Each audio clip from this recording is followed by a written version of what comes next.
ಶುದ್ಧವಾದ ಸತ್ವಗುಣವನ್ನು ಏನಂತ ಕರೀತಾರೆ? ವಸುದೇವ ಅಂತ ಕರೀತಾರೆ. ಯದೀಯತೆ ತತ್ರ ಪುಮಾನ್ ಅಪಾವೃತಃ. ಅದಿದ್ದಾಗ ಮನುಷ್ಯ ಎಲ್ಲದರಿಂದ ಕೂಡ ಬಿಡುಗಡೆಯನ್ನು ಹೊಂದ್ತಾನೆ. ಸತ್ವಂಚ ಯಸ್ಮಿನ್ ಭಗವಾನ್ ವಾಸುದೇವೋತು ಅಥೋಕ್ಷಜೋ ಮೇ ಮನಸಾ ವಿಧೀಯತೆ. ನಮ್ಮ ಮನಸ್ಸು ಸತ್ವಗುಣವನ್ನು ತುಂಬಿದಾಗ ವಸುದೇವನ ಮಗ ವಾಸುದೇವ ಅಂದರೂ ಒಂದೇ, ನಮ್ಮ ಬಿಂಬರೂಪಿಯಾದ ಪರಮಾತ್ಮ ನಮಗೆ ಕಾಣಿಸ್ತಾನೆ. ಆದ್ದರಿಂದ ಸತ್ವಗುಣವನ್ನು ವೃದ್ಧಿ ಮಾಡ್ಕೊತಾ ಹೋಗಬೇಕು. ಸತ್ವಗುಣ, ರಜೋಗುಣ, ತಮೋಗುಣ, ಅದರಲ್ಲಿ ಕೂಡ ಮುಂದೆ ನಾವು ಗುಣಾತೀತನಾಗಬೇಕು. ಆಗ ಪರಮಾತ್ಮ ಶುದ್ಧ ಸತ್ವ ಅಂದ್ರೇನು? ಅಪ್ರಾಕೃತವಾದ ಸತ್ವ. ಅದರಿಂದ ಭಗವಂತ ನಮಗೆ ಕಾಣಿಸ್ತಾನಾದ್ದರಿಂದ ಸತ್ವಗುಣವನ್ನು ಯಾವಾಗಲೂ ವೃದ್ಧಿ ಮಾಡಿಕೊಳ್ಳೋ ಪ್ರಯತ್ನ ಮಾಡ್ತಾನೆ ಇರಬೇಕು. ಇಲ್ಲದೆ ಹೋದರೆ ಅಪರೋಕ್ಷ ಜ್ಞಾನ ಬರೋ ಸಂಭವನೇ ಇರೋದಿಲ್ಲ ಅಂತ ತಾತ್ಪರ್ಯ. ಹೌದು, ಅದು ಬೇರೆ. ಸ್ವರೂಪದಲ್ಲಿ ಸತ್ವಾಂಶ ಇರೋ ಸರಿ, ಆದರೆ ನಮ್ಮ ದೇಹದಲ್ಲೂ ಕೂಡ ಗುಣಗಳಿವೆ, 3 ಗುಣಗಳು, ಪ್ರಕೃತಿಯ ಗುಣಗಳು. ಅದರಲ್ಲಿ ಯಾವುದು ಕೂಡ ಹೆಚ್ಚು ಮಾಡ್ಕೋಬೇಕು? ಸತ್ವಗುಣ. ಆಮೇಲೆ ಅದನ್ನೂ ದಾಟಬೇಕು. ಅದು ಶುದ್ಧ ಸತ್ವ ಅಂದರೆ ಅಪ್ರಾಕೃತ ಸತ್ವ. ಆ ಸ್ಟೇಜಲ್ಲಿ ಭಗವಂತ ಕಾಣಿಸ್ತಾನೆ. ಅದಕ್ಕೆ ದೇವರು ಏನಂತ ಕರೀತಾರೆ? ವಾಸುದೇವ ಅಂತ ಹೆಸರು. ವಸುದೇವ ಅಂದರೆ ಶುದ್ಧವಾದ ಸತ್ವಂ ವಿಶುದ್ಧಂ, ವಸುದೇವ ಶಬ್ದಿತಂ. ಆದ್ದರಿಂದ ವಸುದೇವನ ಮಗ ಕೃಷ್ಣ ಅನ್ನೋದಕ್ಕೆ ಅದು ಒಳಗಿನ ಅರ್ಥ. ಅಲ್ಲಿ ಮಗ ಅಂದ್ರೇನು? ಕಾಣಿಸೋ ಅಲ್ಲಿಂದ ಜ್ಞಾನೋತ್ಪತ್ತಿಗೆ ಏನಂತ ಕರೀತಾರೆ? ಹುಟ್ಟು ಅಂತ ಕರೀತಾರೆ. ಅದು ಮಗ.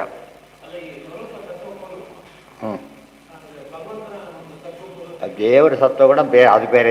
ದೇವರ ಸತ್ವಗುಣ ಅಂದರೆ ಎಲ್ಲ ಗುಣಗಳು ಒಟ್ಟಿಗೆ ಸೇರಿ ಸತ್ವ ಅಂತ ಕರೀತಾರೆ. ಇದು ಸತ್ವ ಇಲ್ಲ ಅಂತ ಹೇಳೋದಿಲ್ಲ.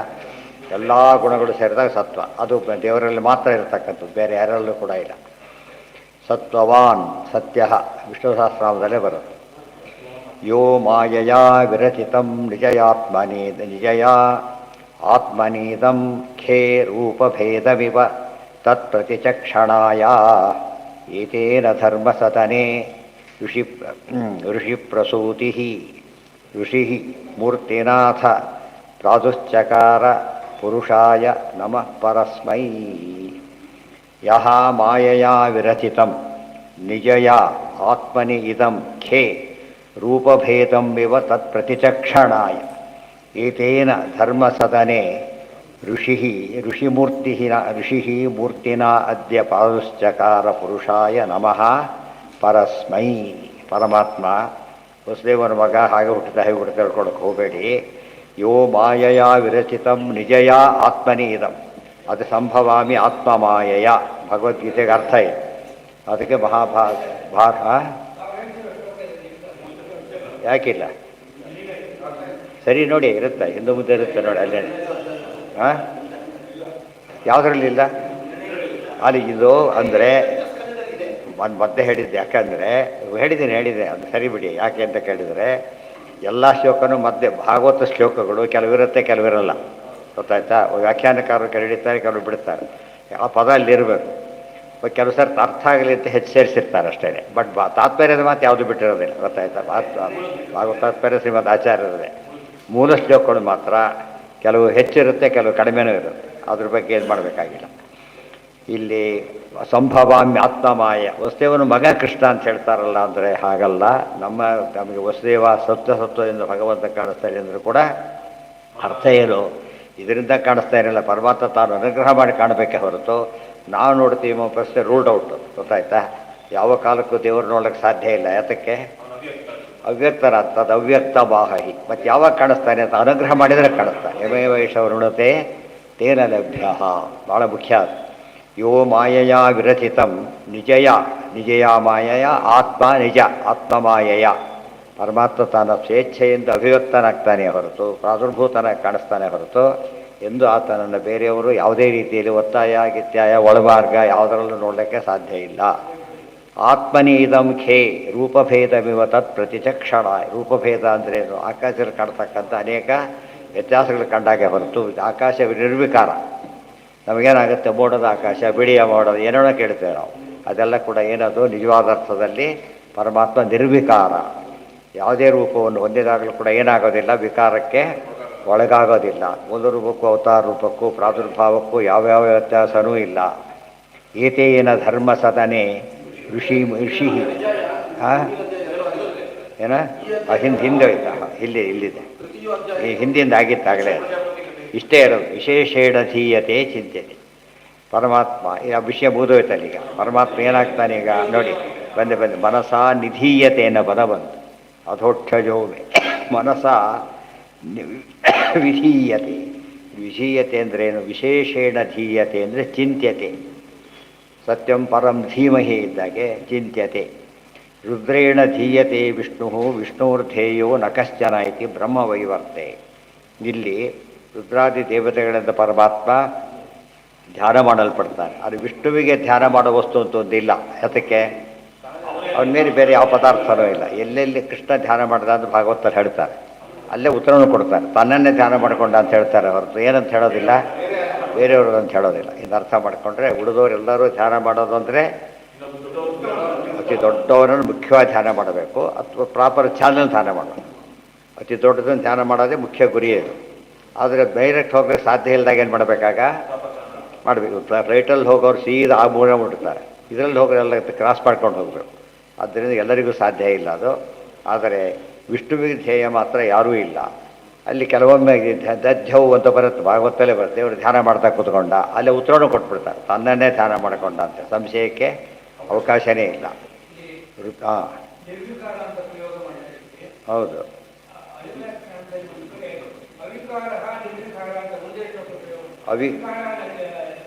ಅವಿಕಾರ ಆದರೂ ಒಂದೇ, ನಿರ್ವಿಕಾರ ಆದರೂ ಒಂದೇ. ಯಾವ ವಿಕಾರವೂ ಇಲ್ಲದವನು ಒಂದರ್ಥ. ಇನ್ನೊಂದರ್ಥ, ಈಗ ಬೇರೆ ಯಾವ ವಿಕಾರವೂ ಇಲ್ಲ, ಬೇರೆದಿಂದ ಮಾಡ್ಬೋದಲ್ಲ ಅಂತ ಪ್ರಶ್ನೆ. ಮತ್ತು ಉದಾಹರಣೆ ಬಂತಲ್ಲಿ ಎಲ್ಲಿ ಹೇಳಬೇಕಾದ್ರೆ ಬಿಗಿತೆಯಲ್ಲೇ ಹೇಳಿದರು, ಜೀವ ಎಂಥವನು ಅಂತ ಕೇಳಿದರೆ, ನೈನಂ ಚಿಂದಂತಿ ಶಸ್ತ್ರಾಣಿ ನೈನಂ ದಹತಿ ಪಾವಕಃ ನೈನಂ ಕ್ಲೇದಯಂತ್ಯಾಪಃ ನಶೋಷಯತಿ ಮಾರುತ. 4ರಿಂದ ಜೀವನ ನಾಶ ಇಲ್ಲ ಅಂತಾಯಿತು. 4ರಿಂದ ಜೀವನಾಶ. ಛತ್ರಗಳು ಕೊಲ್ಲೋದಿಲ್ಲ, ಗೊತ್ತಾಯ್ತಾ, ಬೆಂಕಿ ಸುಡೋದಿಲ್ಲ, ನೀರು ನೆನೆಸೋದಿಲ್ಲ, ಅದೆಲ್ಲ ಹೇಳಿದರು. ಆಯಿತು, 4 ಇನ್ನೊಂದು ಯಾವ್ದಾದ್ರು ಇರ್ಬೋದು ಅಂತ ಪ್ರಶ್ನೆ ಬಂದರೆ ಅದೂ ಇಲ್ಲ ಅಂತ ಹೇಳಿ. ಅದಕ್ಕೆ ಅದು ಅವಿಕಾರ, ಸ್ವಭಾವತ ಅವಿಕಾರ. ಬೇರೆ ಯಾವುದರಿಂದಾನೂ ಆಗೋದಿಲ್ಲ. ಅದು ರಿಪಿಟೇಷನ್ ಅಲ್ಲ, ಗೊತ್ತಾಯ್ತಾ. ಅದೇ ಹೇಳಿದ್ದು, ಅವಿಕಾರ ನಿರ್ವಿಕಾರ ಪದಗಳಲ್ಲಿ ವ್ಯತ್ಯಾಸ ಇದೆ, ಗೊತ್ತಾಯ್ತಾ. ಸಾಮಾನ್ಯ ರಫ್ಲಿ ಸ್ಪೀಕಿಂಗ್ ಎರಡು ಒಂದೇ. ಸೂರ್ಯನ ಮಿತ್ರ ಇದ್ದಾಗ ಅದು ಎರಡನ್ನು ಒಟ್ಟಿಗೆ ಉಪಯೋಗಿಸಿದಾಗ ಒಳಗಿನಿಂದಲೂ ನಿರ್ವಿಕಾರ, ಹೊರಗಿನ ಯಾವ ವಸ್ತುನೂ ಏನೂ ಮಾಡೋಕ್ಕೆ ಬರೋದಿಲ್ಲ, ಗೊತ್ತಾಯ್ತಾ. ಅದು ಭಾಳ ಮುಖ್ಯ. ರುದ್ರೇಣ ಧೀಯತೆ ವಿಷ್ಣು ಹೇಳಿಲ್ಲ. ವಾಚ್ ಗ್ಯಾರಂಟಿ, ಬಿಸಾಕಿತಾ ಹೊಡೆದೋಯ್ತು. ಈ ಗ್ಯಾರಂಟಿ ಅಲ್ಲ, ಬಿಸಾಕಿರೋ ಅದು 2 ಡಬಲ್ ಗ್ಯಾರಂಟಿ. ನೀವು ಕುಟ್ಟಿಟ್ಟು ಹೊಡಿಬೇಕಾದ್ರೆ ಏನೂ ಆಗೋದಿಲ್ಲ. ಅದೂ ಹೊಡೆಯೋದಿಲ್ಲ, ಇನ್ನೂ ಹೊಡಿಲಕ್ಕೂ ಬರೋದಿಲ್ಲ. ಎರಡೆರಡು, ಅದೂ ಹೊಡೆಯೋದಿಲ್ಲ, ಉಳಿದೋರು ಹೊಡಿಲಕ್ಕೂ ಬರೋದಿಲ್ಲ. ಆ ದೃಷ್ಟಿಯಲ್ಲಿ ರಿಪಿಟೇಷನ್ ಅಂತ ಕಾಣುತ್ತೆ, ಅಲ್ಲ ಅಷ್ಟೇ. No guarantee. ರುದ್ರೇಣ ಧೀಯತೆ ವಿಷ್ಣು ವಿಷ್ಣುರ್ಧೇಯೋ ನ ಕಶ್ಚನ. ಅದಕ್ಕೆ ಧ್ಯೇಯ ಸದಾ ಸವಿತೃಮಂಡಲ ಮಧ್ಯೆ ಪದನೆ ಪಡ್ಕೋಬೇಕು. ಎಲ್ಲರೂ ದೇವರು ಧ್ಯಾನ ಮಾಡಬೇಕು. ದೇವ್ರನ್ನ ಮತ್ತೊಬ್ಬರು ಧ್ಯಾನ ಮಾಡೋ ಪ್ರಸಂಗ ಇಲ್ಲ ಅಂದರೂ ಒಂದೇ. ಸರ್ವೋತ್ತಮ ಶಬ್ದಕ್ಕೆ ಸುಮ್ಮನೆ ಕೂಗಿಬಿಡೋದಲ್ಲ, ಅರ್ಥ ಏನದಕ್ಕೆ ಈ ಅರ್ಥ ಇಟ್ಕೊಂಡಿರೋದು. ಅದಕ್ಕಿಂತ ಧ್ಯೇಯ ವಸ್ತು ಮತ್ತೊಂದು ಲಾಸ್ಟ್ ಆಫ್ ಇಡೀರಿ ಅಂತಾರಲ್ಲ, ಅಲ್ಲಿ ಇನ್ನು ಮುಂದೆ ಹೋಗೋದಿಲ್ಲ. ಯಾಕೆಂದ್ರೆ ಕೊನೆಗೆ ಮುಂದೆ ಹೋಗೋ ಪ್ರಶ್ನೆನೇ ಇಲ್ಲ. ಆ ಅರ್ಥದಲ್ಲಿ ದೇವರನ್ನು ಸರ್ವೋತ್ತಮವಾದ ಎಲ್ಲದರಲ್ಲೂ ಕರೀತಿರ್ಬೇಕು. ಇವತ್ತೊಂದು ಕೂಗೋ ಪದ ಆಗಿಬಿಟ್ಟಿದೆ ಹೊರತು, ಕೂಗೋದು ಬಿಡಿದವ್ರು ರೇಗಿಸ್ಲಕ್ಕೆ ಹೋಗೋದು, ಅದು ಕೂಡ ಸುಮ್ಮನೆ ಕೂಗೋದು. ಯಾರು ಬೇರೆ ಕೂತು ಗಟ್ಟಿಯಾಗಿ ಕೂಗೋದು, ಅವ್ರಿಗೆ ಸಿಟ್ಟು ಬರೆಸ್ಬೇಕು. ಪ್ರವೋಕಿಂಗ್ ಇದ್ದರೆ ಎಂದೂ ಸಾಧನೆ ಮಾಡೋಕ್ಕೆ ಬರೋದಿಲ್ಲ. ಪ್ರವೋಕ್ ಮಾಡೋದ್ರಿಂದ ಏನು ಕೆಲಸ ಆಗೋದಿಲ್ಲ. ಅವನೇನು ಮಾಡ್ತಾನೆ, ಇನ್ನೂ ಜೋರ ಹೋಗ್ತಾರೆ ಅಷ್ಟೇ ಹೊರತು ಅದ್ರ ಉಪಯೋಗ ಇಲ್ಲ. ಅದನ್ನು ಯಾವಾಗಲೂ ನಾವು ಕನ್ವಿನ್ಸ್ ಮಾಡಬೇಕಾದ್ರೆ ಕೂಗೋದು ಕಿರಿಚೋದು ಮಾಡಬೇಕಾಗಿಲ್ಲ. ಏನು ಮಾಡಬೇಕಾದ್ರೆ ಪ್ರಮಾಣ ಕೊಡಬೇಕಷ್ಟೆ. ಇತಿ ಚತುರ್ಥ ತಾತ್ಪರ್ಯ ತೃತೀಯೋಧ್ಯಾಯ. ಒಂದೇ ಶ್ಲೋಕದ ಒಂದೇ ಇಡೀ ಅಧ್ಯಾಯದೊಳಗೆ ಒಂದೇ ಶ್ಲೋಕದ ಅಧ್ಯಾಯ ಮುಗಿಸ್ಬಿಟ್ಟಿದ್ದಾರೆ. ಅಲ್ಲಿರೋ ಬೇಕಾಷ್ಟು ಶ್ಲೋಕ ಇದೆ. ಆದರೆ ಯಾವುದು ಕೀ ಪಾರ್ಟಿಗೆ ಹೇಳಿದರು. ಉಳಿದಕ್ಕೆ ಹೇಳಿಲ್ಲ ಅಂತ ತಿಳ್ಕೊಬಾರ್ದು. ಬೇರೆ ಕಡೆ ಹೇಳಿದರೆ ಸೇರಿಸ್ಕೋಬೇಕು ಅಂತ ಅರ್ಥ ಉಳಿದಕ್ಕೆ. ಯತ್ಪಾದ ಪದ್ಮಂ ಮಹತಾಂ ಮನೋನಿಲಿಭಿ ನಿಷಿಧ್ಯತೆ ನಿಷೇವಿತಂ ಬ್ರಹ್ಮ ರಸಾಸವಾರ್ಥಿಭಿ ಲೋಕಸ್ಯ ಯದ್ವರ್ಷತಿ ಚಾಶಿಷೋ ಅರ್ಥಿನಃ ತಸ್ಮೈ ಭವಾನ್ ದೃಶ್ಯತಿ ವಿಶ್ವಬಂಧವೇ. ದೇವ್ರ ಬಗ್ಗೆ ಎಷ್ಟು ಹೇಳ್ತಾರೆ ನೋಡಿ. ದೇವ್ರು ಯಾರು ಗೊತ್ತಾ? ಯತ್ಪಾದ ಪದ್ಮಂ ಮಹತಾಂ ಮನೋ ಅಲಿಭಿ ನಿಷೇವಿತಂ ಬ್ರಹ್ಮ ರಸಾಸವಾರ್ಥಿಭಿ ಲೋಕಸ್ಯ ಯದ್ ವರ್ಷತಿ ಚ ಆಶಿಷಃ ಅರ್ಥಿನಃ ತಸ್ಮೈ ಭವಾನ್ ದೃಶ್ಯತಿ ವಿಶ್ವಬಂಧವೇ. ಬ್ರಹ್ಮರಸಾಸವಾರ್ಥಿಭಿಃ ಶಿಷ್ಯಾಣಾಂ ಮನೋ ಅಲಿಭಿಃ ಸನಕಾದಯೋ ರುದ್ರಶಿಷ್ಯಾಸ್ತೇಷಾಮಧ್ಯೇತು ಯೋಗಿನಃ ಬ್ರಹ್ಮಶಿಷ್ಯಾಸ್ತಥಾ ರುದ್ರೋ ಬ್ರಹ್ಮ ನಾರಾಯಣಸ್ಯ ಚ ಇತಿ ಬ್ರಾಹ್ಮೇ. ಯತ್ಪಾದಪದ್ ದೇವ್ರ ಮಹಿಮೆ ಹೇಳ್ತಾರೆ. ಯತ್ಪಾದಪದ್ಮಂ ಮಹತಾಂ ಮನೋ ಅಲಿಭಿಃ ನಿಷೇವಿತಂ. ಪರಮಾತ್ಮನ ಪಾದಪದ್ಮ ಎಂಥದ್ದು ಅಂದರೆ ತಮ್ಮ ಮನಸ್ಸನ್ನೇ ದುಂಬಿನ ಮಾಡಿಕೊಂಡು ಆ ಪದ್ಮದ ರಸವನ್ನು ತೆಗಿತಾರೆ. ಕಮಲದಲ್ಲಿ ಮಧು ಇದೆ, ಮಧು ತೆಗಿಲಿಕ್ಕೆ ಯಾರಿಗೆ ಬರೋದು? ದುಂಬಿಗೆ ಮಾತ್ರ. ಸಜ್ಜನರೆಲ್ಲ ಇದ್ದಾರೆ, ಅವ್ರ ಮನಸ್ಸೇ ಅವರು ದುಂಬಿ ಇದ್ದಾಗೆ. ಚಂಚರೀಕತಿ ಮೇ ಮನಃ, ಈಗ ಅದೇ ಮಾತಾಡಿದ, ನನ್ನ ಮನಸ್ಸು ಏನಾಗಿದೆ? ದುಂಬಿಯಂತೆ ಆಗಿದೆ ಅಂತ ಹೇಳ್ತಾರೆ. ನನ್ನ ಮನಸ್ಸು ದುಂಬಿ, ಅನುವ್ಯಾಖ್ಯಾನ ಅನ್ನೋ ಕಮಲ, ನನ್ನ ಮನಸ್ಸು ದುಂಬಿಯಾಗಿದೆ, ಆ ರಸ ಇರ್ತೇವೆ, ಅದೇ ಆ ಮಧುವೆ ಸುಧಾ ಅಂತ ಅದಕ್ಕೆ ಅರ್ಥ. ಪದಾಂಭೋಜ ಸಂಸಕ್ತೋ ಹಂಸ ಪುಂಗವ. ಅಲ್ಲೇನಿದ್ರು ಹಂಸ, ಅದು ಇದಲ್ಲ, ಏನಲ್ಲ ದುಂಬಿ ಅಲ್ಲ, ಹಂಸ. ಹಂಸ ದೃಷ್ಟಾಂತದಲ್ಲಿ ಅರ್ಥ ಬೇರೆ, ಇದಕ್ಕೆ ಅರ್ಥ ಬೇರೆ. ಏನಾಗಿದ್ದಾರೆ? ಸದಾ ವಿಷ್ಣು ಪದಾಸಕ್ತ ಸೇವೆ ಬ್ರಹ್ಮಣ್ಯ ಭಾಸ್ಕರ. ಅಲ್ಲಿ ಬ್ರಹ್ಮಣ್ಯ ಏನು ಸೂರ್ಯ ಅಂತ ಕರೆದಿದ್ದಾರೆ. ಸೂರ್ಯ ಎಲ್ಲಿದ್ದಾನೆ? ವಿಷ್ಣು ಪದಾಸಕ್ತ, ಆಕಾಶದಲ್ಲಿರ್ತಾನೆ. ಇನ್ನೇನಾಗಿರ್ತಾನೆ? ಸಂಸಕ್ತ ಹಂಸ ಪುಂಗವ. ಒಂದು ಅದು, ಇನ್ನೊಂದು ಹೇಗೆ ಅಂದರೆ ಹಂಸ ಪುಂಗವ ವಿಷ್ಣು ಪದಾಸಕ್ತ ಏನದು ಕಂಸಧ್ವಂಸಿ ಪದಾಂಭೋಜ ಸಂಸಕ್ತೋ ಹಂಸಪುಂಗವ. ಕಂಸಧ್ವಂಸಿ ಪದ ಅಂಭೋಜ ಸಂಸಕ್ತ ಹಂಸ. ಇಲ್ಲಿ ಸಂಸಕ್ತವಾದದ್ದು ಅಲಿ, ಅದು ಆಹಾರವಾಗಿ ತಗೊಳುತ್ತೆ ಹಂಸ. ಅಲಿ ತೆಗೆದು ಸಂಗ್ರಹ ಮಾಡುತ್ತೆ. ಇದು ಮಧುವನ್ನು ಏನು ಮಾಡುತ್ತೆ? ಸಂಗ್ರಹ ಮಾಡುತ್ತೆ. ಹಂಸ ತಿಂದುಬಿಡುತ್ತೆ ಅಷ್ಟೇ, ಸಂಗ್ರಹ ಮಾಡಿ ಇನ್ನೊಬ್ಬರಿಗೆ ಯಾರು ಕೊಡೋದಿಲ್ಲ. ಈಗ ಬ್ರಹ್ಮಣ್ಯ ತೀರ್ಥರು ಹೇಳ್ತಾರೆ ಹಂಸ ಹೇಳಬೇಕು. ಹಂಸ ಅಂದರೆ ಯಾತಕ್ಕೆ? ಪರಮಹಂಸರು ಅವರು. ಹಂಸ ಅಂದರೆ ಯತಿಗಳು. ಯತಿಗಳು ಹೋಗೋದು ಒಂದು ಅರ್ಥ. ಇನ್ನೊಂದು ಅರ್ಥ ಏನು ಅಂದರೆ ಪದ್ಮದಲ್ಲಿ ಹೇಗೆ ಹಂಸ ಪಕ್ಷಿ ವಿಶೇಷವಾಗಿ ನಿರತವಾಗುತ್ತೋ ಹಾಗೆ ಪರಮಾತ್ಮನ ಪಾದಪದ್ಮದಲ್ಲೇ ಮಗ್ನರಾಗಿ ಸದಾ ಧ್ಯಾನ ಮಾಡ್ತಿರ್ತಾರೆ ಅಂತ ಗೊತ್ತಾಯ್ತಾ? ಬಂದಿದೆ ಕೃಷ್ಣಾಪದಾಂಬೋರು ಕೃಷ್ಣಾಂಘ್ರಿ ಪಂಕೇರುಹ ಭೃಂಗರಾಜ ಕೃಷ್ಣಾಮುಖಾಂಬೋಜ ಹಂಸರಾಜ ಪ್ರಜಾ ಸರೋಜಾವಲಿ ರಶ್ಮಿರಾಜ ಸಸೋದರೋ ಅರಾಜತ ವೀರರಾಜ. ಬರೀ ರಾಜ ರಾಜ ರಾಜ ಅಂತ ಹೇಳಿಬಿಟ್ಟಿದ ಆ ಅರ್ಥದಲ್ಲಿ. ಅಂದರೆ ದೃಷ್ಟಾಂತ ಅದು. ಈ ದೃಷ್ಟಾಂತ ಎರಡು ಕೂಡ ಏನದು? ಪರಮಾತ್ಮನ ಪೂರ್ತಿಯಾಗಿ ಇನ್ವಾಲ್ವ್ ಆಗ್ತಾರೆ ಎಂಬುದು ಮೊಟ್ಟ ತಾತ್ಪರ್ಯ.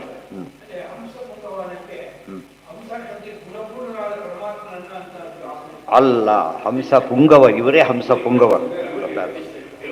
ಸುಮ್ಮನೆ ಓದಿದ್ರೆ ಅಂತ ಗೊತ್ತಾ? ಹಂಸ ಅಂಬ ಗೋಡಿ ಹಂಸಗೋಡಿ ಅಂತ ಆಗ್ಬಿಡತ್ತೆ. ಪುಂಗವ ಶಬ್ದಕ್ಕೆ ಗೋಡಿ ಅಂತ ಅರ್ಥ, ಗೊತ್ತಾಯ್ತಾ? ಗೋಡಿ ಎತ್ತು ಆ ಅರ್ಥ. ಹಂಸ ಎತ್ತಾಗುತ್ತೆ ಅಂತ ಇಷ್ಟೇ ನೋಡ್ತಾ ಕೊಡೋದಲ್ಲ. ಏನದು? ಬುರಿಪುಂಗವ, ರಾಜಪುಂಗವ, ಶ್ರೇಷ್ಠ. ಅದು ಪದ ಅರ್ಥ ಬೇರೆ ಕೊಟ್ಬಿಡುತ್ತೆ.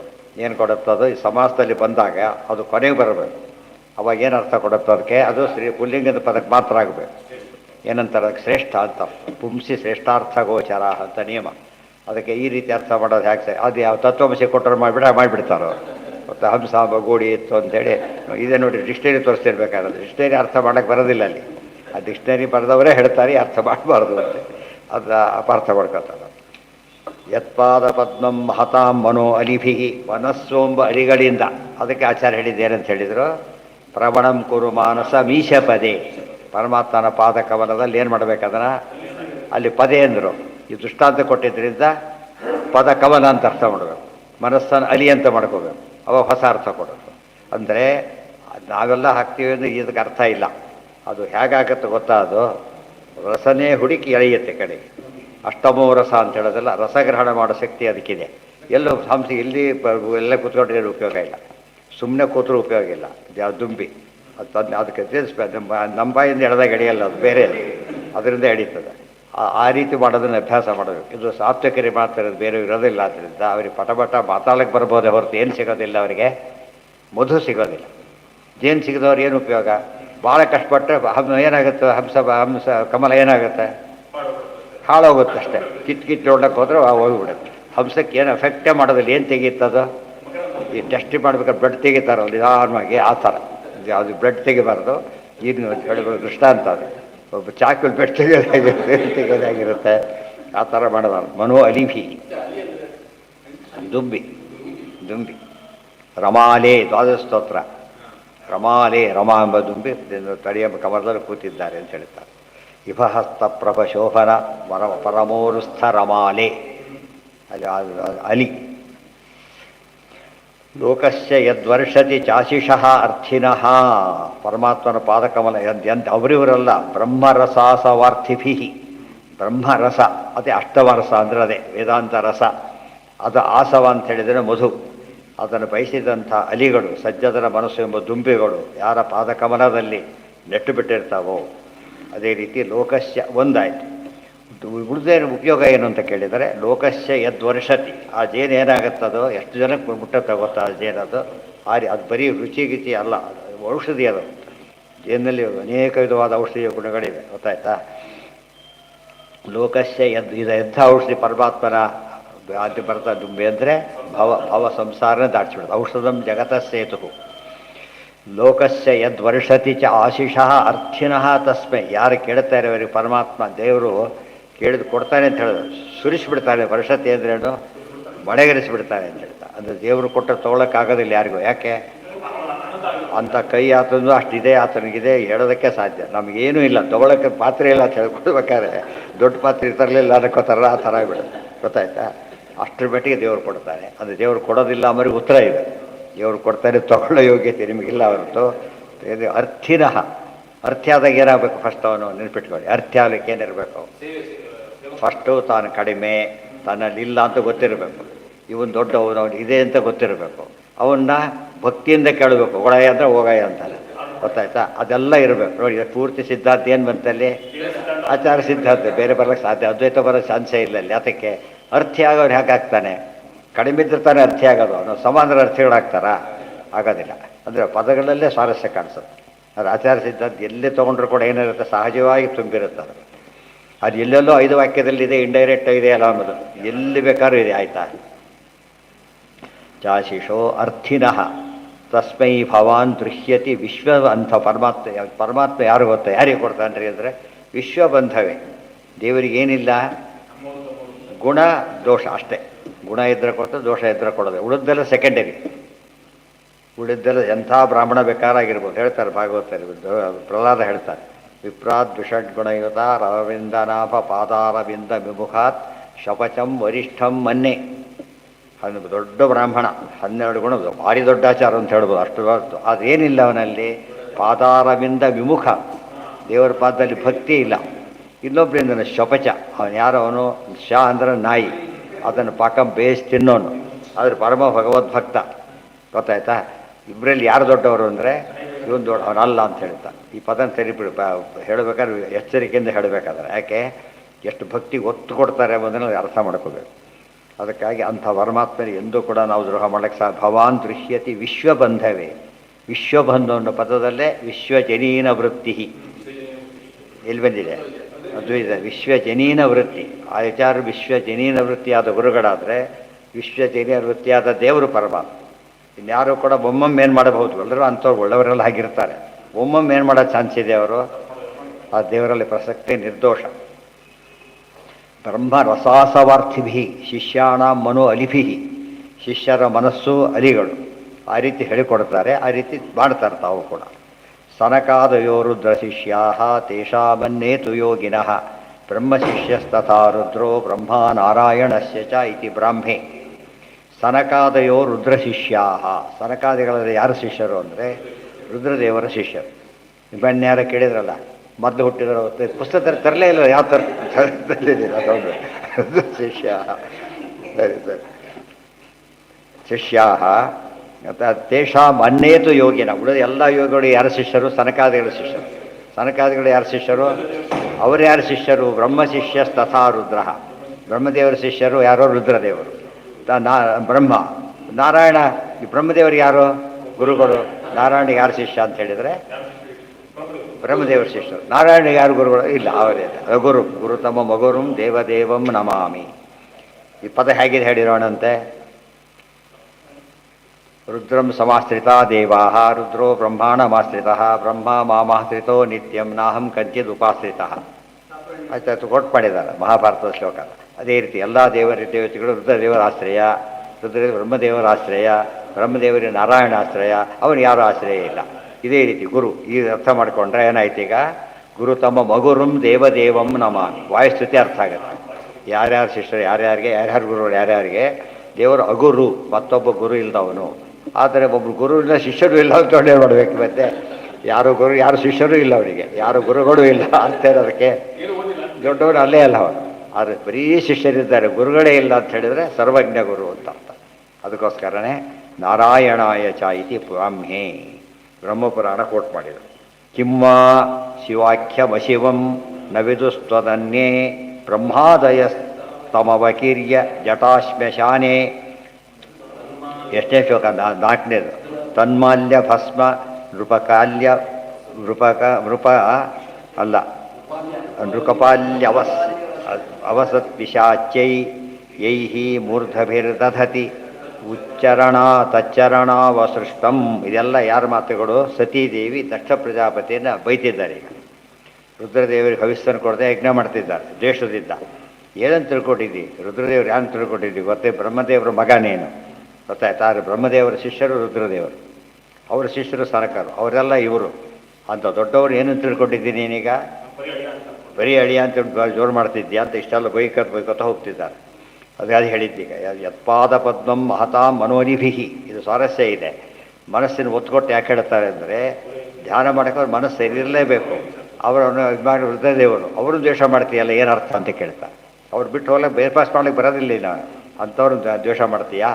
ಅದಕ್ಕೆ ರುದ್ರ ದೃಶ್ಯತಿ ವಿಶ್ವಬಂಧವೇ ಅಂತ ವಿಶ್ವಬಂಧುವಾದವರ ಮೇಲೆ ಎಂದೂ ಕೂಡ ಏನು ಮಾಡಿಕೊಡೋದು? ನಿಷೇವಿತಂ ಬ್ರಹ್ಮ ಸಸಾವರಾರ್ಥಿಭಿ ಲೋಕಸ್ಯ ಯದ್ವರ್ಷತಿ ಚಾಶಿಷೋರ್ಥಿನಸ್ತಸ್ಮೈ ಭವಾನ್ ದೃಶ್ಯತಿ ವಿಶ್ವಬಂಧ. ಅದಕ್ಕೆ ಇನ್ನೊಂದು ಅರ್ಥ ಆಗುತ್ತೆ. ಹೇ ದಕ್ಷ ಭವಾನ್ ದೃಶ್ಯತಿ ವಿಶ್ವಬಂಧವೇ.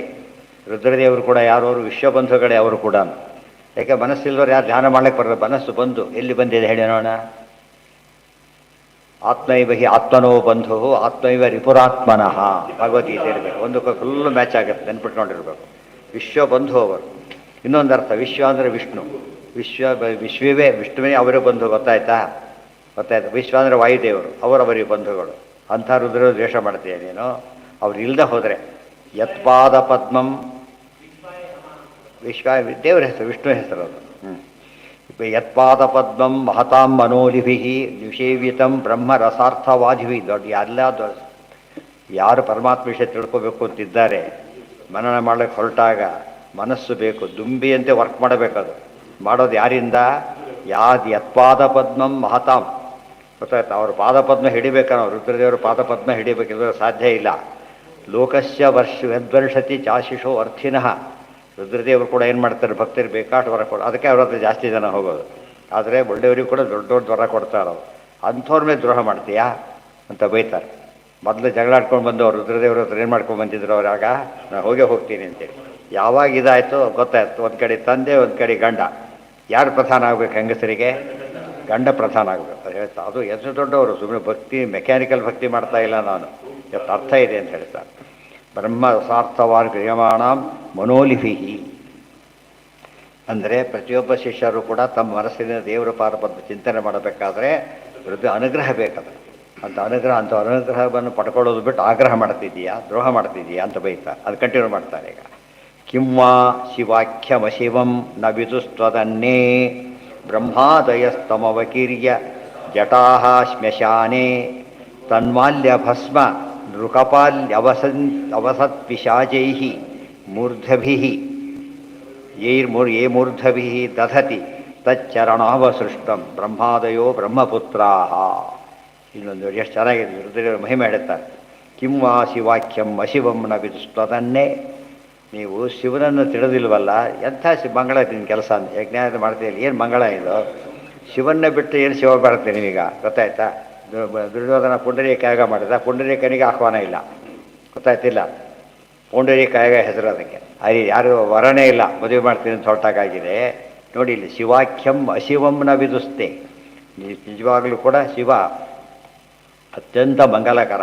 ಯಾರು ತಿಳಿದಿರ್ತಾರೆ, ಬ್ರಹ್ಮಾದಯ ತಮ್ಮ ಅವಕೀರ್ಯ ಜಟಾ ಶ್ಮಶಾನೆ, ಶ್ಮಶಾನದಲ್ಲಿ ವಾಸ ಮಾಡಿದ ರುದ್ರದೇವರು ಜಟೆಯನ್ನು ಹಾಕಿ ಕುಣಿತಾ ಇದ್ದಾರೆ.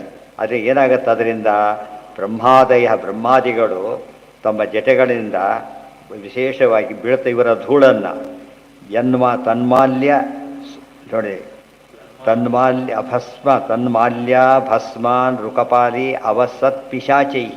ಅವ್ರ ಗ್ಯಾಂಗ್ ಹೇಗಿದೆ ಗೊತ್ತು, ಪಿಶಾಚಿಗಳು ಒಳಗಡೆ ಸುತ್ತ ಪಿಶಾಚಿಗಳು. ಆಮೇಲೆ ನೋಡಿದರೆ ಒಬ್ಬ ಮಾಲೆಗಳು ಭಸ್ಮ ಧರಿಸಿದ್ದಾರೆ. ಅವೆಲ್ಲ ಕೆಳಗೆ ಬಿದ್ದರೆ ಏನು ಮಾಡ್ತಾರೆ, ತಲೆ ಮೇಲೆ ಹಾಕ್ಕೋತಾರೆ. ರುದ್ರದೇವರ ಈ ದೇಶವಾದ ಅವರು ಎರಡಿದೆ ಅವ್ರ ಭಾಗ, ಒಂದು ವೈಷ್ಣವತ್ವ ಭಾಗ, ಒಂದು ಮೋಹಕ ಭಾಗ. ಒಂದು ವೈಷ್ಣವತ್ವದ ಭಾಗದಿಂದ ಬಿದ್ದಿದ್ದನ್ನ ತಲೆ ಮೇಲೆ ಹಾಕ್ಕೊಂಡು ಬ್ರಹ್ಮಾದಿಗಳೆಲ್ಲ ಕೂಡ ತಲೆ ಮೇಲೆ ಹಾಕೋತಾರೆ. ಅದೇನು ಸುಮ್ಮನೆ ಮೈವೆ ಹೀಗೆಲ್ಲ ಮೂರ್ಧನ್ಯೇಶೋಂಜಲಿರ್ಮೆ ಇದ್ದ ಹಾಗೆ ಭಕ್ತಿಯಿಂದ ನಡ್ಕೋತಾರೆ. ತಚ್ಚರಣಾಭ ಸೃಷ್ಟಂ, ಅವರ ಪಾದಕ್ಕೆ ತಗಲಿದ, ಪಾದಕ್ಕೆ ಸ್ಪರ್ಶವಾದಂತಹ ಇವನ್ನೆಲ್ಲ ಕೂಡ ಧಾರಣೆ ಮಾಡ್ತಾರೆ. ಅಂಥವ್ರನ್ನ ದ್ರೋಹ ಮಾಡ್ತೀಯ ಅಂತ ಕೇಳ್ತಾರೆ. ಅರ್ಥ ಆಯ್ತಾ? ಇಲ್ಲ ಪ್ರಾಬ್ಲಮ್ ಇರೋದೆಲ್ಲಿ, ಬ್ರಹ್ಮಾದಯ ಭಾರಿ ದೊಡ್ಡ ಪ್ರಾಬ್ಲಮ್ ಆಯ್ತು. ಬ್ರಹ್ಮಾದಿಗಳು ಹಾಗೆ ಮಾಡ್ತಾರೆ ಈ ಮಧ್ಯೆ, ಆ ಪರಮಾತ್ಮ ಸಾಧ್ಯನೇ ಇಲ್ಲ. ಇವ್ರು ಹಾಗೆ ಮಾಡ್ತಾರೆ ಬ್ರಹ್ಮದೇವರಿಗೆ. ಮುಂದೆ ಅಲ್ಲೇ ಬರುತ್ತೋ ಆವತ್ತಲ್ಲೇ ಬರುತ್ತದು. ಅದು ಬ್ರಹ್ಮ ಪದ ಉಪಯೋಗಿಸ್ಬಿಟ್ಟಿದ್ದಾರೆ. ಏನು ಮಾಡಬೇಕು, ನಮ್ಮವರು ಆಧುನಿಕರ ಪಾಠ ತಪ್ಪಿದೆ ತಿದ್ದು ಹಾಕಿಬಿಡೋದಷ್ಟೇ. ಎಲ್ಲ ಇಡೀ ಎಲ್ಲ ತಿತ್ತ ಕೊಡಬೇಕಾಗತ್ತೆ ಅಷ್ಟೆ. ಅದಲ್ಲ, ಗ್ರಂಥಗಳ ಅರ್ಥವಾಗದ ವಿಚಾರ ತಿಳ್ಕೋಬೇಕೇ ಹೊರತು ನಮಗೆ ಅರ್ಥ ಆಗೋ ರೀತಿಯಲ್ಲಿ ಡೌನ್ ಮಾಡ್ಕೊಂಡು ಹೋಗಬಾರ್ದು. ದದತಿ ತಚ್ಚರಣಾವಸು ಬ್ರಹ್ಮಾದಯ ಬ್ರಹ್ಮಪುತ್ರ ಬ್ರಹ್ಮ ಆದಿ ಏಷಾಂತೆ. ಅರ್ಥ ಆಯ್ತಾ? ಈಗ ಬ್ರಹ್ಮಾದಯೋ ದೇವ ಬರುತ್ತಲ್ಲ, ತರಕಾದ ಬೆಳಿತೀವಲ್ಲ ಕೊಡಬೇಕಾದ್ರೆ ಲಕ್ಷ್ಮೀ ನರಸಿಂಹ ಸರ್ವೇ ಗೃಹಂತೂ ವೈಷ್ಣವ ರಮಾ ಬ್ರಹ್ಮಾದಯೋ ದೇವ. ರಮಾದೇವಿಯೂ ಬರೋದಿಲ್ಲ, ಬ್ರಹ್ಮದೇವರು ಬರೋದಿಲ್ಲ. ಪ್ರತ್ಯೇಕ ನೈವೇದ್ಯ ಆಗೋಗ್ಬಿಟ್ಟಿದೆ ಅವರಿಗೆ. ಅವರನ್ನು ಆದಿ ಉಳಿದವರಿಗೆಲ್ಲ ಕೊಡೋ ನೈವೇದ್ಯ. ಗೊತ್ತಾಯ್ತಾ? ಉಳಿದವರು ಕೊಡೋ ನೈವೇದ್ಯನ ಹೊರತು ಇಂಥ ನೈವೇದ್ಯ ಅಲ್ಲ. ತಪ್ಪು ತಿಳ್ಕೊಂಬಿಟ್ಟು ರಮಾ ನೈವೇದ್ಯ ಮಾಡಿ, ರಮಾದಿ ನೈವೇದ್ಯ ಅಂತ ಹೇಳಬೇಕು. ರಮಾ ನೈವೇದ್ಯ ಆಗಿ ಬರ್ತಾ ಅದು ಕೊನೆಗೆ ಏನು ಮಾಡ್ತಾರೆ, ರಮಾ ನೈವೇದ್ಯ ತೊಗೋಬಾರ್ದಾಗಬೇಕು. ಗೋವಿಂದ ಆಗಿದ್ದೇನೀಗ ಲಕ್ಷ್ಮೀದೇವಿ ನೈವೇದ್ಯ ತೊಗೋಬಾರ್ದು ಅಂತ ಆಗಿಬಿಡೋದು. ಕೊಟ್ಬಿಡೋದು, ತೊಗೋಬಾರ್ದು. ಹಾಗಲ್ಲ. ಇಲ್ಲೂ ಕೂಡ ಅದೇ ಪದಗಳನ್ನು ಅರ್ಥ ಮಾಡ್ಕೋಬೇಕಾದ್ರೆ ಸಂದರ್ಭ ನೋಡಬೇಕು. ಬ್ರಹ್ಮಾದಯ ಅಂತ ಬೇರೆ ಕಡೆ ಬಂದಾಗ ಬ್ರಹ್ಮಾದಯ ಅಂದರೆ ಏನರ್ಥ, ಬ್ರಹ್ಮಾದಿಗಳು ಅಂತಲೇ ಅರ್ಥ. ಅದು ಇಂಥ ಪ್ರಸಂಗ ಬಂದಾಗ ಮಾತ್ರ ಬ್ರಹ್ಮಾದಿಗಳು ಅರ್ಥ ಮಾಡಬಾರ್ದು. ಬ್ರಹ್ಮದೇವರು ಆದಿ ಬ್ರಹ್ಮದೇವರಿಗೆ ಆದಿ ಅಲ್ಲ, ಬ್ರಹ್ಮದೇವರು ಆದಿ ಆದವರು ಇದ್ದಾರಲ್ಲ, ಅಂದರೆ ಯಾರಿಂದ ಹುಟ್ಟಿ ಬಂದಿದ್ದಾರಲ್ಲ, ಯಾರು ಸನಕಾದಿಗಳು, ಅವರು ಸ್ತೋತ್ರ ಮಾಡ್ತಾರೆ ಅಂತ. ಸನಕಾದಿಗಳು ಯಾರು? ಅವರೆಲ್ಲ ಬ್ರಹ್ಮದೇವರ ಮಕ್ಕಳು. ರುದ್ರಾದಿಗಳು ಸುಪರ್ಣಾದಿಗಳು ಬ್ರಹ್ಮದೇವರ ಮಕ್ಕಳೇ, ಅವರೆಲ್ಲರೂ ಮಾಡ್ತಾರೆ ಅಂತ ಅರ್ಥ. ಸುಪರ್ಣ ಶೇಷ ಪ್ರಾಣೇಶ ಬ್ರಹ್ಮ ವಿಷ್ಣೂನ್ ಶ್ರಿಯಂ ಗಿರಂ ಋತೆ ನಮಂತಿನೋ ರುದ್ರಂ ಕಯೇವ ಪುರುಷಾರ್ಥವಾಕ್ಯತೆ ಗಾರುಡೆ. ಎಂತ ಒಳ್ಳೆಯ ಶ್ಲೋಕ ನೋಡಿ. ರುದ್ರದೇವ್ರ ನಮಸ್ಕಾರ ಯಾರು ಮಾಡಬಾರ್ದು ಗೊತ್ತಾ? ಇಷ್ಟು ಜನ ಮಾಡೋದಿಲ್ಲ ಅಷ್ಟೇ. ಯಾರ್ಯಾರು? ಸುಪರ್ಣ, ಶೇಷ. ಯಾಕೆ ಮಾಡೋದಿಲ್ಲ? ಸಮರು ಮಾಡೋದಿಲ್ಲ. ಆಮೇಲೆ ಈಶಾ ಅಂತ ಹೇಳಿದರೆ ಪ್ರಾಣೇಶ, ಮುಕ್ತ, ಸುಪರ್ಣ, ಶೇಷ, ಪ್ರಾಣೇಶ ಅಂದರೆ ಮುಖ್ಯ ಪ್ರಾಣ. ಉಳಿದ ಪ್ರಾಣದವರು ಮಾಡ್ತಾರೆ, ಅಹಂಕಾರಿ ಪ್ರಾಣಗಳೆಲ್ಲ ಮಾಡಲೇಬೇಕು. ಅದಕ್ಕೆ ಮುಖ್ಯ ಪ್ರಾಣ ಇಲ್ಲ, ಪ್ರಾಣೇಶ ಇಲ್ಲ. ಆಮೇಲೆ ಬ್ರಹ್ಮದೇವರಿಲ್ಲ, ವಿಷ್ಣು ಇಲ್ಲ, ಮಹಾಲಕ್ಷ್ಮಿ ಇಲ್ಲ, ಸರಸ್ವತಿ ಭಾರತೀಯರಿಲ್ಲ. ಋತೆ ಎಕ್ಸೆಪ್ಟ್ ಇಷ್ಟು ಜನ ಬಿಟ್ಟು ಯಾರೂ ಇಲ್ಲ. ಆಮೇಲೆ ಪರಮಾತ್ಮ ಅವರೇ ಇಲ್ಲದಾಗ ಪರ ಇಲ್ಲ, ಪರಶುಕ್ರತ್ರ ಇಲ್ಲ ಅಂದ್ರೆ ಪರ ಇರೋ ಶಾಸ್ತ್ರಸ ಇಲ್ಲ. ಋತೆ ನಮಂತಿ ನೋ ರುದ್ರಂ ಕೈಯೇವ ಪುರುಷಾರ್ಥ ಭಾಕ್. ಇವರನ್ನು ಬಿಟ್ಟರೆ ಉಳಿದವರು ಯಾರು ರುದ್ರ ನಮಸ್ಕಾರ ಮಾಡೋದಿಲ್ಲ ಅಂದರೆ ಅವನು ಎಂದೆಂದೂ ಉದ್ಧಾರ ಆಗೋದಿಲ್ಲ, ಯಾವ ಪುರುಷಾರ್ಥನೂ ಸಿಗೋದಿಲ್ಲ ಅಂತ ಹೇಳ್ತಾರೆ. ಗೊತ್ತಾಯ್ತಾ? ಎರಡು ಗುಂಪಿದೆ ಈಗ. ರುದ್ರದೇವರನ್ನು ಸ್ತೋತ್ರ ಮಾಡದೇ ಇರೋ ಗುಂಪೊಂದು, ರುದ್ರದೇವರು ಈ ರೀತಿ ಸ್ತೋತ್ರ ಮಾಡೋ ಗುಂಪು ಇನ್ನೊಂದು. ಗೊತ್ತಾಯ್ತಾ? ಅವ್ರದ್ದು ಸರ್ವೋತ್ತಮ ಅಂತ ಮಾಡೋದು ಇನ್ನೊಂದು ಬೇರೆ ಇದೆ. ಅವರು ಇದು ಬಿಟ್ಬಿಟ್ರೆ ಅವ್ರೀಗ ಇವನ್ನೆಲ್ಲ ಬಿಟ್ಬಿಟ್ಟು ಎಲ್ಲರಿಂದನೇ ಒಂದೇ ಅಂದುಬಿಟ್ರೆ ಹೋಯ್ತಾಗ, ಯಾರಿಂದನೂ ಒಂದೇ ಅಲ್ಲ ಅಂದ್ರೆ ಹೋಯ್ತು. ಮಧ್ಯೆ ಬ್ಯಾಲೆನ್ಸ್ ಮಾಡೋದು ಈ ವಾಕ್ಯ ಕೊಟ್ಟು ಹೇಳ್ತಾರೆ. ಸುಪರ್ಣ ಶೇಷ ಪ್ರಾಣೇಶ ಬ್ರಹ್ಮ ವಿಷ್ಣೂನ್ ಶ್ರಿಯಂ ಗಿರಂ ಋತೆ ನಮಂತಿ ನೋ ರುದ್ರಂ ಕಯೇವ ಪುರುಷಾರ್ಥ ಭಾಕ್. ಯಾರಿಗೆ ತಾನೇ ಪುರುಷಾರ್ಥ ಸಿಗುತ್ತೆ? ಚಾನ್ಸಸ್ಸೇ ಇಲ್ಲ. ಥ್ರೂಔಟ್ ಇಬ್ಬರು ಮುಂದೆ ಮಾಡಿಕೊಂಡೇ ಹೋಗಬೇಕು. ಅದಕ್ಕೆ ಪರಮಾಣ ಮುಖರು ಮಾನಸ ಮೀಶಪದೆ. ರುದ್ರದೇವರನ್ನು ಉಳಿಸಿ ಅವರ ಅನುಗ್ರಹ ಪಡ್ಕೊಂಡೇ ನಾವು ಮುಂದೆ ಹೋಗಬೇಕೆ ಹೊರತು ಬಿಡ್ಲಕ್ಕೆ ಬರೋದಿಲ್ಲ. ಏನ ಕಿರಂ ಅಂದ್ರೇನು? ಗೀ ಅಂದರೆ ಯಾರು? ವಾಗ್ವಾಣಿ ಭಾರತಿ, ಸರಸ್ವತಿ ಭಾರತೀಯರು ಅಂತ ಅರ್ಥ. ಗೀರ್ವಾಣಿ, ಗೀ ಅಂದರೆ ವಾಣಿ, ಗೀ ಅಂದರೆ ವಾಣಿ, ಸರಸ್ವತಿ ಭಾರತಿ. ವಾಣಿ ಅಂದರೆ ಇಬ್ಬರಿಗೂ ಅನ್ವಯ. ಋತೇ ನಮಂತಿ ನೋ ರುದ್ರಂ ಕಯೇವ ಪುರುಷಾರ್ಥ ಭವತಿ ಇತಿ ಗರುಡ ಪುರಾಣ ಹೇಳಿದೆ. ಆದರೆ ಅರ್ಥ ಸರಿಯಾಗಿ ಮಾಡ್ಕೋಬೇಕು ಅಂತ ಹೇಳಿ. ಕರ್ಮ ಪ್ರವೃತ್ತಂಚ ನಿವೃತ್ತಮಪ್ಯುತ ವೇದೇ ವಿವಿಚ್ಯೋಭಯಲಿಂಗಮಾಶ್ರಿತಂ ವಿರೋಧಿ ತದ್ಯೌಗಪದೇ ಕರ್ತರಿ ದ್ವಯಂ ತಥಾ ಬ್ರಹ್ಮಣಿ ಕರ್ಮನಾಚ್ಛತಿ. ಮತ್ತೆ ಅವ್ರನ್ನ ಹೊಗಳುತ್ತಾರೆ. ಇದಿಷ್ಟು ರುದ್ರದೇವರ ಮಹಿಮೆ ಹೇಳ್ತಕ್ಕಂಥದ್ದು. ಪಾರ್ವತಿ ದೇವಿ ಬಾಯಲ್ಲಿ ಇನ್ನು ಪಾರ್ವತಿಯಾಗ ಮುಂದಿನವಳಿಗೆ ಆ ಸತಿ ಪಾರ್ವತಿ ಹೆಸರು ಒಂದೇ. ಇಲ್ಲಿ ಸತಿ ವಸ್ತುತ ಪಾರ್ವತಿ. ಕರ್ಮ ಪ್ರವೃತ್ತಂಚ ನಿವೃತ್ತಮಪಿ ಉತ ವೇದೇ ವಿವಿಚ್ಯ ಉಭಯಲಿಂಗಮಾಶ್ರಿತಂ. ವೇದಗಳಲ್ಲಿ ನಿವೃತ್ತ ಕರ್ಮ ಪ್ರವೃತ್ತ ಕರ್ಮ ಅಂಥೇಳಿ ಅದು ತಕ್ಷಣ ಕೊಟ್ಟೆಲ್ಲ ಹೇಳಿದ್ದಾರೆ. ವಿರೋಧಿ ತದ್ಯೌಗಪದೇಕ ಕರ್ತರಿ ತತ್ ಯೋಗಪದೈಕ ಕರ್ತರಿ ದ್ವಯಂ ತಥಾ ಅಬ್ರಹ್ಮಣಿ ಕರ್ಮನೇಚ್ಛತಿ ಕರ್ಮ ನರ್ಚ್ಛತಿ. ಇದಿಷ್ಟು ಕೂಡ ವಿರೋಧಿ ತದ್ಯೌಗ ಪದೇ. ಇದು ಪ್ರವೃತ್ತ ಕರ್ಮ ನಿವೃತ್ತ ಕರ್ಮ ಅಂತ ಎರಡಿದೆ. ವಿಭಾಗ ಮಾಡಿ ವೇದಗಳೆಲ್ಲ ಘೋಷಣೆ ಮಾಡಿವೆ. ಆದರೆ ನೀನು ಮಾಡ್ತಿರೋದು ಆ ಬ್ರಹ್ಮಣಿ ಸಮ್ಯಕ್ ಜ್ಞಾನಿನಿ. ಇಲ್ಲಿ ಬ್ರಹ್ಮ ಶಬ್ದಕ್ಕೆ ಈ ರೀತಿ ಅರ್ಥ ಮಾಡಬಾರ್ದು. ಎರಡೆಸ್ ಹಾಕಿದೆ, ಒಂದಲ್ಲ. ಆ ಬ್ರಹ್ಮಣಿ ಅಂದ್ರೇನು? ಬ್ರಹ್ಮದೇವರು ಅಲ್ಲ, ಇಲ್ಲಿ ಬ್ರಹ್ಮಜ್ಞಾನಿಗಳು ಅಂತ ಅರ್ಥ. ಸಮ್ಯಕ್ ಜ್ಞಾನಿನು ಏನದಕ್ಕೆ ಅರ್ಥ? ಆ ಬ್ರಹ್ಮ ಸ್ಥಿತಧೀರ್ಜೀವನ್ಮುಕ್ತಶ್ಚೇತ್ಯಭಿಧೀಯತೆ ಯಸ್ತಶ್ಚನ ನಿವೃತ್ತಂಚ ಪ್ರವೃತ್ತಂ ಕರ್ಮ ಚೇಷ್ಯತೆ ಯತ್ತು ದೇವಾ ಪ್ರಕುರ್ವಂತಿ ಸ ಮಹಾನಿಯಮಃ ಸ್ಮೃತಃ ಸ್ವರ್ಗಾದ್ಯರ್ಥಂ ಪ್ರವೃತ್ತಂ ಸ್ಯಾತ್ ನಿವೃತ್ತಂ ಮುಕ್ತಯೇತು ಯತ್ ಸ ಮಹಾನಿಯಮೋ ನಾಮ ಕರ್ಮ ಯತ್ವಾಧಿಕಾರಿಕಂ ಮಹತೋ ನಿಯಮಾದ್ ವಿಷ್ಣೋಃ ಪ್ರೀತ್ಯಾ ಮುಕ್ತೋ ಮುಖಸುಖೋನ್ನತಿಃ ಕೇಚಿನ್ ನಿವೃತ್ತಮಿತ್ಯಾಹುಃ ಮಹಾನಿಯಮಪ್ಯುತ ಇತಿ ಭವಿಷ್ಯತ್ ಪುರಾಣೆ. ಯದಿ ದೇವಾಶ್ಚ ಋಷಯೋ ನಿಂದ್ಯಂತೆ ಯತ್ರ ಕುತ್ರಚಿತ್ ನ ತಾವತಾ ಗುಣೈರ್ಹೀನಾಃ ಸ್ಥಿತಪ್ರಜ್ಞಾಹಿತೆ ಮತಾಃ ಯಥಾ ಯೋಗ್ಯಂತು ತಾತ್ಪರ್ಯಂ ನಿಂದಾಯಾಂ ಅನ್ಯದೇವತೋ ಇತಿ ಗಾರುಡೆ. ಅನೇಕ ಪ್ರಶ್ನೆಗಳು ಉತ್ತರ ಕೊಡೋ ಮಾತನ್ನು ಕೊಡ್ತಾರೆ. ಈಗ ಮೊದಲೇದಾಗಿ ಸಮ್ಯಜ್ಞಾನಿನಿ ಪ್ರವೃತ್ತ ಕರ್ಮ ನಿವೃತ್ತಿ ಎಲ್ಲ ವೇದಗಳು ಹೇಳಿದೆ. ಮಾಡೋ ಬಂಧನ ಎಲ್ಲರಿಗೂ ಇದೆ. ನೀನು ಮಹಾಜ್ಞಾನಿ ಅಂತ ತಿಳ್ಕೊಂಡು ಏನೇನೋ ಮಾಡಾಗಿಲ್ಲ. ದಕ್ಷ ಪ್ರಜಾಪತಿ ಜ್ಞಾನಿ ಹೌದೋ ಅಲ್ಲ? ಭಾರಿ ದೊಡ್ಡ ಜ್ಞಾನಿ, ತತ್ವಾಭಿಮಾನಿ ದೇವತೆ ಆತ, ಗೊತ್ತಾಯ್ತಾ? ಆದರೆ ನಿನಗೂ ಬಂಧನ ಇದೆ. ಪ್ರವೃತ್ತ ಕರ್ಮ ನಿವೃತ್ತ ಕರ್ಮ ಇತ್ಯಾದಿ ವ್ಯವಸ್ಥೆ ಇದೆ. ನೀನು ಎಲ್ಲ ಮೇಲಿನವರನ್ನು ಯಾವ ಕಾಲಕ್ಕೂ ಕೂಡ ಎಂಥ ಜ್ಞಾನ ಬಂದರೂ ಕೂಡ ಏನು ಮಾಡಾಗಿಲ್ಲ, ಅವಮಾನ ಮಾಡೋಕ್ಕೆ ಸಾಧ್ಯನೇ ಇಲ್ಲ.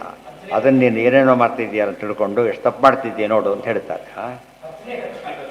ಹತ್ತನೇ ಕಕ್ಷ ರುದ್ರದೇವರು ಎಣಿಸೋರ ಮೇಲೆ ಡಿಪೆಂಡ್ ಆಗುತ್ತೆ. ನಾನು ದೇವ್ರನ್ನ ಸೇರಿಸಿ ಎಣಿಸೋದು, ದೇವ್ರನ್ನ ಬಿಟ್ಟು ಎಣಿಸೋದು, ಮಹಾಲಕ್ಷ್ಮಿನ ಬಿಟ್ಟು ಎಣಿಸೋದು. ಕೆಲವರು ಯಾರು ಆಬ್ವಿಯಸ್ ಅಂತ ಆಗಿರ್ತಾ ಅವ್ರನ್ನ ಏನು ಮಾಡೋದಿಲ್ಲ, ಬಿಟ್ಬಿಡು. ಲಕ್ಷ್ಮೀ ಹೆಸರು ಬರಲೇ ಇಲ್ಲ ಕೂಡ ಅಂಡರ್ಸ್ಟುಡ್ ಇನ್ ಬಿಟ್ವೀನ್ ಅವರು ಇದ್ದಾರೆ ಅಂತೇಳಿ. ಅದಕ್ಕೆ ಪ್ರಸಂಗ ನೋಡ್ಕೊಂಡು ಹೇಳಬೇಕು. ದೇವರಿಂದ ಶುರು ಮಾಡಿದಾಗ ಅಷ್ಟು. ಆ ಬ್ರಹ್ಮಾಸ್ತಿಗ ಇದಿದೆ. ಆ ಬ್ರಹ್ಮಣಿ ಅಂತ ಪದ ಇದೆ. ಆ ಬ್ರಹ್ಮಣಿ ಅಂದ್ರೇನು? ಸಮ್ಯಜ್ಞಾನಿ. ಸಮ್ಯಜ್ಞಾನಿ ಅಂದರೆ ಅಪರೋಕ್ಷ ಜ್ಞಾನಿ ಅಂತ ಅರ್ಥ. ಏನದು? ಆ ಬ್ರಹ್ಮಸ್ಥಿತಧೀಹಿ ಜೀವನ್ಮುಕ್ತಶ್ಚ ಇತ್ಯಭಿಧೀಯತೆ. ಆ ಬ್ರಹ್ಮರೆಲ್ಲ ಕೂಡ ಆ ಬ್ರಹ್ಮಸ್ಥಿತಧೀಗಳು ಅಂತ ಕೇಳಿದರೆ, ಅಂದರೆ ಬ್ರಹ್ಮಸ್ಥಿತಿ ದೇವರು, ಆ ಬ್ರಹ್ಮಸ್ಥಿತ ದೇವರು ಅಂತಿದ್ದರೆ ಏನರ್ಥ? ಅದಕ್ಕೆ ಜೀವನ್ಮುಕ್ತ ಅಂತ ಅರ್ಥ. ಜೀವನ್ಮುಕ್ತ ಅಂದ್ರೇನು? ಅಪರೋಕ್ಷ ಜ್ಞಾನ ಆಗಿದೆ, ಇನ್ನು ಮುಕ್ತಿ ಆಗಿಲ್ಲ, ಆ ಸ್ಟೇಜಲ್ಲಿದ್ದಾನೆ. ಜೀವನ್ಮುಕ್ತ ಅಂದರೆ ಬದುಕಿರ್ಲಿಕ್ಕೆ ಮುಕ್ತ ಅಂದರೆ ಎಲ್ಲ ಆಗಿದೆ ಈಗಾಗಲೇ. ಫಾರ್ಮ್ಯಾಲಿಟೀಸ್ ಕಂಪ್ಲೀಟ್ ಆಗಬೇಕಷ್ಟೇ, ಹೊರತು ಇನ್ನೇನೇ ಇಲ್ಲ. ಯಸ್ತಸ್ಯ ಆ ಬ್ರಹ್ಮಸ್ಥಿತಧೀಹಿ ಜೀವನ್ಮುಕ್ತಶ್ಚೈತ್ಯಭಿಧೀಯತೆ ಯಸ್ತಶ್ಚ ನ ನಿವೃತ್ತಂಚ ಪ್ರವೃತ್ತಂ ಕರ್ಮಚೆ. ಅವರಿಗೆ ಪ್ರವೃತ್ತ ಕರ್ಮ ನಿವೃತ್ತ ಕರ್ಮ ಅಂತ ಯೋಚನೆ ಇಲ್ಲ. ಯಾಕೆ? ಜ್ಞಾನ ಬಂದೋಗ್ಬಿಟ್ಟಿದೆ ಅವರಿಗೆ. ಯಾವುದಕ್ಕೋಸ್ಕರ ಕರ್ಮ ಮಾಡೋಕ್ಕೋ ಕರ್ಮ ಒಂದಾಗಿಬಿಟ್ಟಿದೆ. ಅದು ಎತ್ತು ದೇವಾ ಪ್ರಕುರ್ವಂತಿ ಸ ಮಹಾ ನಿಯಮ ಸ್ಮೃತಃ. ಆದರೂ ಕೂಡ ಅವ್ರು ಏನು ಮಾಡಬೇಕು? ಕೆಲವು ಕರ್ಮಗಳನ್ನು ಮಾಡ್ತಾರೆ. ಅದು ಮಹಾ ನಿಯಮ, ಉಲ್ಲಂಘನೆ ಮಾಡೋಕ್ಕೆ ಸಾಧ್ಯ ಇಲ್ಲ. ದೇವತೆಗಳಾದವರು ಕೂಡ ಏನು ಮಾಡೋಕ್ಕೆ ಸಾಧ್ಯ ಇಲ್ಲ, ಕರ್ಮದ ವಿನಾಯಿತಿ ಪಡೆಯಲಿಕ್ಕೆ ಸಾಧ್ಯ ಇಲ್ಲ. ಮಹಾ ನಿಯಮ. ಯತ್ತು ದೇವಾ ಪ್ರಕುರ್ವಂತಿ ಸ ಮಹಾನಿಯಮ ಸ್ಮೃತಃ ಸ್ವರ್ಗಾದ್ಯರ್ಥಂ ಪ್ರವೃತ್ತಂ ಸ್ಯಾತ್ ನಿವೃತ್ತಂ ಮುಕ್ತಯೇತಯತೆ. ಸಾಮಾನ್ಯವಾಗಿ ಕರ್ಮದ ಸ್ವಭಾವ ಏನು? ಪ್ರವೃತ್ತ ಕರ್ಮ ಅಟ್ಮೋಸ್ಟ್ ಏನು ಕೊಡಬಹುದು ನಿಮಗೆ? ಸ್ವರ್ಗಾದ್ಯರ್ಥಂ ಅಷ್ಟೇ. ಪ್ರವೃತ್ತಂ ಸ್ಯಾತ್ ನಿವೃತ್ತಂ ಮುಕ್ತಯೇತಯತೆ. ಆ ನಿವೃತ್ತ ಕರ್ಮ ಯಾವುದಕ್ಕೆ ಕಾರಣ? ಮತ್ತು ಎಲ್ಲ ಭಗವದ್ಗೀತೆ ಬೇಕಾದ ವಾಕ್ಯ, ವಿಷ್ಣು ಭಗವದ್ಗೀತೆ ಸಂಬಂಧಪಟ್ಟಿದೆ. ಸಾ ಬ್ರಹ್ಮ ನಿಯಮೋ ನಾಮ ಕರ್ಮ ಯತ್ತು ಅಧಿಕಾರಿಕಂ.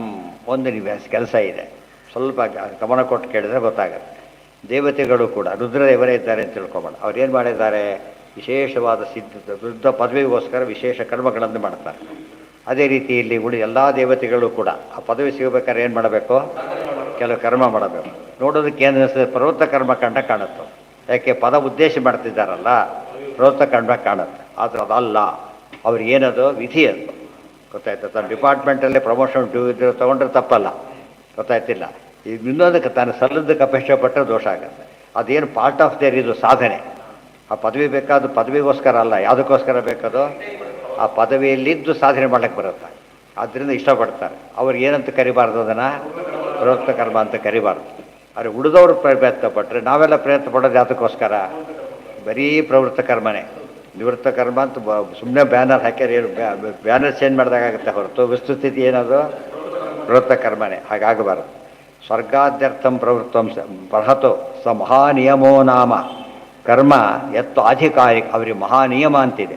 ಇದು ಹೇಳಿದ್ರಲ್ಲ, ಕೃತ್ಯವಾಸನೆ ಹಿಂದಿನ 40 ಕಲ್ಪ ಸಮೀರಲ್ಲಿ ಶಿಷ್ಯತ್ವ ವಹಿಸ್ಯ ಕೆಲಾಗಮಾರ್ಥಗಳು ಓದಿ ಜಲಧಿಯೋಡು 10 ಕಲ್ಪದಿ ತಪೋಗೈದ ಆದಿತ್ಯರೊಳಗೆ ಉತ್ತಮ ನೆನೆಸಿ ಪುರುಷೋತ್ತಮನ ಪರ್ಯಂಕ ಪದವೈದಿ ದೇವ ಮಹಾದೇವ ಅಂತ ಹೇಳಬೇಕಾದ್ರೆ ಅವರೆಲ್ಲ ಪ್ರವೃತ್ತ ಕರ್ಮ ಮಾಡಿದ್ದಾರೆ. ನಮಗೆ ಯಾಕೆ ಬೈತೀರಿ ಅಂತ ಕೇಳಿದರೆ, ಅಲ್ಲ, ನಮ್ಮದೆಲ್ಲ ಕಾನ್ಸೆಪ್ಟೇ ಇಲ್ಲ, ಬರೀ ಪ್ರವೃತ್ತ ಕರ್ಮ ಅಷ್ಟೇ ಏನಿಲ್ಲ. ಅವ್ರ ಪದಕ್ಕೋಸ್ಕರ ಪ್ರವೃತ್ತ ಕರ್ಮ. ನಮ್ಮದು ಸ್ವರ್ಗಾದಿಗಳಿಗೋಸ್ಕರ ಪ್ರವೃತ್ತ ಕರ್ಮ. ಇದು ಬಂಧಕ, ಅದು ಮೋಚಕ. ಅವರಿಗೆ ಇದು ಏನಂದ್ರೆ ಮಹಾನಿಯಮ ಅಂತ ಕರೀತಾರೆ. ಇದಕ್ಕೆ ದೋಷ ಇಲ್ಲ ಅಂತ ಹೇಳಿ. ಅವ್ರು ಪದವಿ ತೆಗೆದು ಕೊಡೋದು ಯಾತಕ್ಕೆ ಬಿಟ್ಟು ತಗೋತಾರೆ ಅಂದರೆ ಹೆಚ್ಚು ಸಾಧನೆ ಮಾಡ್ಲಿಕ್ಕೆ ಬರುತ್ತೆ, ಅದು ದೊಡ್ಡದು. ಪ್ರವೃತ್ತ ಭಗವತ್ ಪೂಜೆ ಹೆಚ್ಚು ಮಾಡಬೇಕು ಉದ್ದೇಶ ಇದೆಯೇ ಹೊರತು ಯಾವುದಕ್ಕೆ ಉದ್ದೇಶ ಇಲ್ಲ. ನಮ್ಮ ಪ್ರಕಾರ ಕೊಟ್ಟರೆ ಬೋಧೋತ್ಕತೆ, ನಮಗೂ ದೇವ್ರಿಗೆ ಡಿಸ್ಕನೆಕ್ಟ್ ಆಗಿಬಿಡ್ತೀವಿ, ತೊಗೊಂಡು ಓಡೋಗ್ಬಿಡ್ತೀವಿ, ಆ ಥರ ಅದೆಲ್ಲ ಇಲ್ಲ, ಅದು ಸರಿಯಲ್ಲ. ಇದೇನು ಕೊಟ್ಟಾಯ್ತಲ್ಲ ಫಲ, ಇನ್ಯಾಕೆ? ಯಾರಿಗೆ? ಅದೇ ಎಲ್ಲರೂ ಅವರೊಬ್ಬರದೇ ಎಕ್ಸಾಂಪಲ್ ಕೊಟ್ಟಿದ್ದು ಅಷ್ಟೇ, ಅವರೊಬ್ಬರದೇ ಹೇಳಿದ್ದು. ಎಲ್ಲ ದೇವತೆಗಳು ಕೂಡ ಪದಪ್ರಯುಕ್ತವಾದ ಏನು ಮಾಡಬೇಕು? ಅವರು ಸಾಧನೆ ಮಾಡಲೇಬೇಕು. ಅದಕ್ಕೆ ಮಹಾನಿಯಮ ಅಂತ ಕರೆದಿಲ್ಲ. ಮಹಾನಿಯಮ ಉಳಿದವ್ರು ಮಾಡಬಾರ್ದು ಎಂಬುದೆಷ್ಟು ನಿಯಮನೋ ಅವ್ರು ಮಾಡಲೇಬೇಕು ಎಂಬುದು ಕೂಡ ಏನದು? ನಿಯಮನೇ. ಮುಕ್ತೋ ಸುಖೋನ್ನತಿ ಮಹತೋ ನಿಯಮಾದ್ ವಿಷ್ಣೋ ಪ್ರೀತ್ಯಾ ಮುಕ್ತೋ ಸುಖೋನ್ನ. ಅದರಿಂದ ಏನಾಗುತ್ತೆ? ಅವರಿಗೆ ಮುಕ್ತಿಯಲ್ಲಿ ಹೆಚ್ಚು ಇಲ್ಲಿ ಸಾಧನೆ ಮಾಡೋದ್ರಿಂದ ಮುಕ್ತಿ ಆನಂದ ಉನ್ನಾಹ ಆಗುತ್ತೆ. ಅದು ದೋಷ ಅಲ್ಲ. ಮುಕ್ತಿಯಲ್ಲಿ ಆನಂದ ಉನ್ನಾಹ, ಇಲ್ಲೇ ಆನಂದವನ್ನು ಕೇಳೋಕೆ ಸ್ವರ್ಗಾದಿಗಳು, ಅದು ನಿಷಿದ್ಧ. ಅದನ್ನು ಮಾಡಿಕೊಡು. ಅದೆಲ್ಲ ಬೇರೆ. ಒಂದು ಒಟ್ಟು ಎಕ್ಸಾಂಪಲ್ ಕೊಟ್ಟಿದ್ದಷ್ಟೇ. ಎಕ್ಸಾಂಪಲ್ ಅದು ಒಟ್ಟಿನ ಮೇಲೆ ಮಾಡಬೇಕಾದ್ರೆ ಏನು ಮಾಡೋ ಪದವಿಗೆ ಅದ್ರ ತಾತ್ಪರ್ಯ ಏನು ಅಂದರೆ ಪದವಿಗೋಸ್ಕರ ಅವ್ರು ಮಾಡ್ತಾರಾದ್ದರಿಂದ ಅವ್ರದ್ದು ಪ್ರವೃತ್ತ ಕರ್ಮ ಆಯ್ತಲ್ಲ, ಅದು ಬಂಧಕ ಆಗಬೇಕಲ್ಲ. ಬಂಧಕ ಆಗೋದಿಲ್ಲ. ಏನಾಗುತ್ತೆ ಆ್ಯಕ್ಚುಲಿ? ಅದು ಸುಖೋನ್ನತಿ ಕಾರಣ ಆಗುತ್ತೆ. ಆದ್ದರಿಂದ ಅದು ಅವ್ರು ಮಾಡಬೇಕು. ಇದು ಭಗವದ್ಗೀತೆಗೆ ನೋಟ್. ಇದು ಒಂದು ಪ್ರವೃತ್ತ ಕರ್ಮ ಎಲ್ಲರೂ ಪ್ರವೃತ್ತ ಕರ್ಮ ನಿವೃತ್ತ ಕರ್ಮ ಜನರಲ್ ಸೆನ್ಸಲ್ಲೇನು? ಫಲಕ್ಕೋಸ್ಕರ ಮಾಡಿದರೆ ಪ್ರವೃತ್ತ, ಫಲ ಇಲ್ಲದೆ ಮಾಡಿದರೆ ಅದು ನಿವೃತ್ತ. ಇವರು ಫಲಕ್ಕೋಸ್ಕರ ಮಾಡ್ತಾರಲ್ಲ, ನಮ್ಮನ್ನು ಯಾಕೆ ಬೈತೀರಿ ಅಂದರೆ, ಇಲ್ಲ, ಅವ್ರದ್ದು ಕಂಪೇರ್ ಮಾಡ್ಕೊಂಡು ಹೋಗಬಾರ್ದು. ಯಾಕೆ? ಅವ್ರ ಉದ್ದೇಶನೇ ಬೇರೆ. ನಮ್ಮದೆಲ್ಲ ಉದ್ದೇಶ ಪ್ರೇಯಸ್ಸಿನ ಫಲ ನಮ್ಮದು, ಅವ್ರ ಶ್ರೇಯಸ್ಸಿನ ಫಲ ಆದ್ದರಿಂದ ದೋಷ ಇಲ್ಲ. ಆಧಿಕಾರಿಕರು ಅಂದರೆ ಏನು? ಆಧಿಕಾರಿಕ ಏನು? ಅದಕ್ಕೆ ಅರ್ಹತೆ ಇದ್ದವರು ಅಂತ. ಉಳಿದವರು ಸಾಧನೆ ಮಾಡಬಾರ್ದು. ಏನು ಮಾಡಿದರು? ಪಾಂಡವ್ಯರು ವಶಿಷ್ಠರ ಸಾಮ್ಯ ಬಯಸಿದರು, ಅದು ಅಪರಾಧ ಆಯಿತು. ಋಷಿ ಆಗಬೇಕು ಅಂತ ಪಟ್ಟರೆ ತಪ್ಪಲ್ಲ. ಇಂಥದ್ದೇ ಋಷಿ ಆಗಬೇಕು ಅಂತ ಅವ್ರು ದೊಡ್ಡವರು, ಈ ಪದವಿಗೆ ಹೋಗಾಗಿಲ್ಲ. ಅವ್ರು ಮಾಡಿದ್ರೆ ಏನಾಗುತ್ತದ? ಅಪರಾಧ. ಅದಕ್ಕೆ ಶಿಕ್ಷೆ ಆಯಿತು. ಅಂದರೆ ತಮಗಿಂತ ಅವರೇನು ಋಷಿ ಕಕ್ಷಣೆ ಅದೇನು ಚೇಂಜ್ ಆಗಿಲ್ಲ.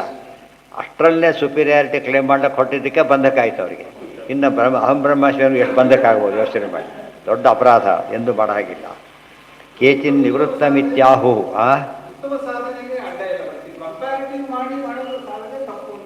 ಅದು ಇನ್ನೊಬ್ಬ ಅವರು ಮಾಡಿದರೆ ನಾನು ಮಾಡಬೇಕು, ಈ ಭಾವನೆ ಇಲ್ಲ.